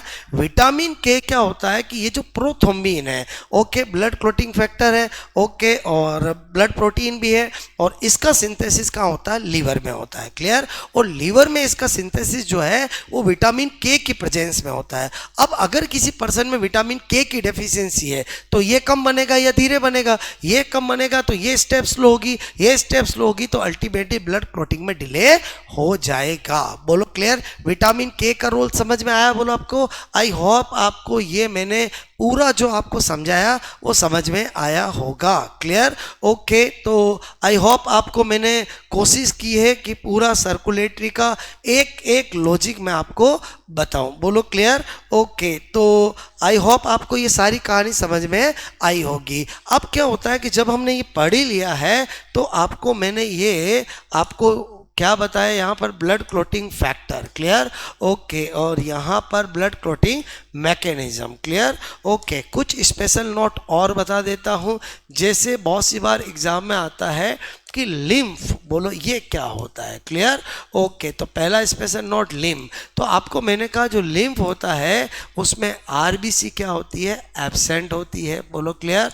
ओके, लिम्फ के अंदर प्लेटलेट्स जो होती है, बोलो क्लियर, वो भी क्या होती है? एब्सेंट होती है। क्लियर? लेकिन डब्ल्यूबीसी बहुत ज़्यादा होती है। बोलो क्लियर? ओके, ज़्यादा। न्यूट्रिएंट सब्सटेंस भी क्या होते हैं? बोलो क्लियर?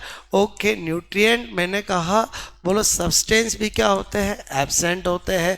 तो इस तरह से हम एक ट्रिक बना सकते हैं कि अगर कभी आपको लिम्फ के बारे में पूछा जाए कि लिम्फ में क्या होता है क्या नहीं होता है, तो आप ऐसा बना सकते हो, blood minus okay RBC plus platelets. बोलो क्लियर? ओके, मैंने कहा ये platelets okay plus nutritive substance, ऐसे याद करने के लिए कर सकते हो। दूसरा स्पेशल नोट मैंने कहा लिम्फ नोड। ओके, ये क्या होते हैं? तो लिम्फ नोड को क्या बोलते हैं कि एनलार्ज, बोलो end of lymph vessels. Clear? या मैंने आपको लिम्फ कैपिलरीज, मैंने कहा आपको enlargement. Clear? Okay, of end of lymph, मैंने कहा कैपिलरीज। क्लियर? रक्त केशिकाओं के फूले हुए सिरों को लिम्फ नोड कहते हैं। और दो बेस्ट एग्जाम्पल है, एग्जाम्पल ऑफ लिम्फ नोड आपको मैंने कहा ओके, जब भी किसी बच्चे को इन्फेक्शन होता है डॉक्टर जनरली यहाँ पर लिम्फ नोड चेक करते हैं। तो इसके दो एग्जाम्पल, एक होता है टॉन्सिल, ओके, मैंने कहा इन नेक। क्लियर? ओके, एक तो ये बोलो आपका, और एक मैंने कहा पेयर पैचेज। बोलो क्लियर? ओके, पेयर पैचेज मैंने कहा आपको ये ओके पैचेज। क्लियर? ओके, मैंने कहा पेयर ओके पैचेज, ये कहाँ होता है? इन इंटेस्टाइन। क्लियर? ओके, इंटेस्टाइन में। ओके, अच्छा, उसके बाद मैंने कहा लिम्फ वेसल्स की बात करें। क्लियर? ओके, क्योंकि ब्लड तो मैंने पढ़ाया ही है, लिम्फेटिक सिस्टम भी बता ही देता हूँ। मैंने कहा ये स्ट्रक्चरली इक्वल टू, क्लियर, मैंने कहा ब्लड वेन। क्लियर? क्योंकि जो ब्लड वेसल्स होती है उसमें आर्टरी वेन दो होती है, लेकिन लिम्फ वेसल्स में ऐसा कुछ नहीं होता है। लिम्फ वेसल्स बोलो वेन के इक्वली होती है क्योंकि इसमें भी वाल प्रेजेंट होते हैं। और उसके बाद मैंने कहा अगर कभी पूछे lymphoid organ. Clear? Okay, lymphoid organ तो ऑल इन वन एक ही बड़ा लिम्फोइड ऑर्गन होता है, और वो कौन होता है? स्प्लीन पिया। ओके, जिसके अंदर आरबीसी को स्टोर भी किया जाता है, आरबीसी को नष्ट भी किया जाता है। और आरबीसी को नष्ट करने के लिए इसके अंदर एक स्ट्रक्चर होती है कॉर्ड ऑफ बिलीरुथ। ओके, उसी में आरबीसी को नष्ट किया जाता है। मैंने कहा अगर मैं स्प्लीन की जनरल ऐसे स्ट्रक्चर बनाऊं, क्लियर? ओके, तो आपको मैंने कहा कि यहाँ पर ये जो मैंने बनाया है, क्लियर?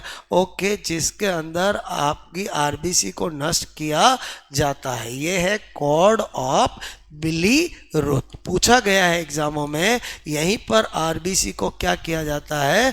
को नष्ट, क्लियर, ओके। और यहाँ पर क्या किया जाता है, store, clear, okay, store of RBC. इसीलिए स्प्लीन जो है वो ब्लड बैंक ऑफ आरबीसी का भी काम करता है, और मैंने कहा आपका ग्रेवयार्ड ऑफ आरबीसी का काम भी करता है। तो इस तरह से दोस्तों आज मैंने आपको रैपिड फास्ट तरीके से पूरा circulatory system, okay, lymphatic system, blood composition, RBC, WBC, platelet, blood clotting factor और ब्लड क्लोटिंग मैकेनिज्म, हार्ट की स्ट्रक्चर, एवरीथिंग मैंने आपको बता दिया।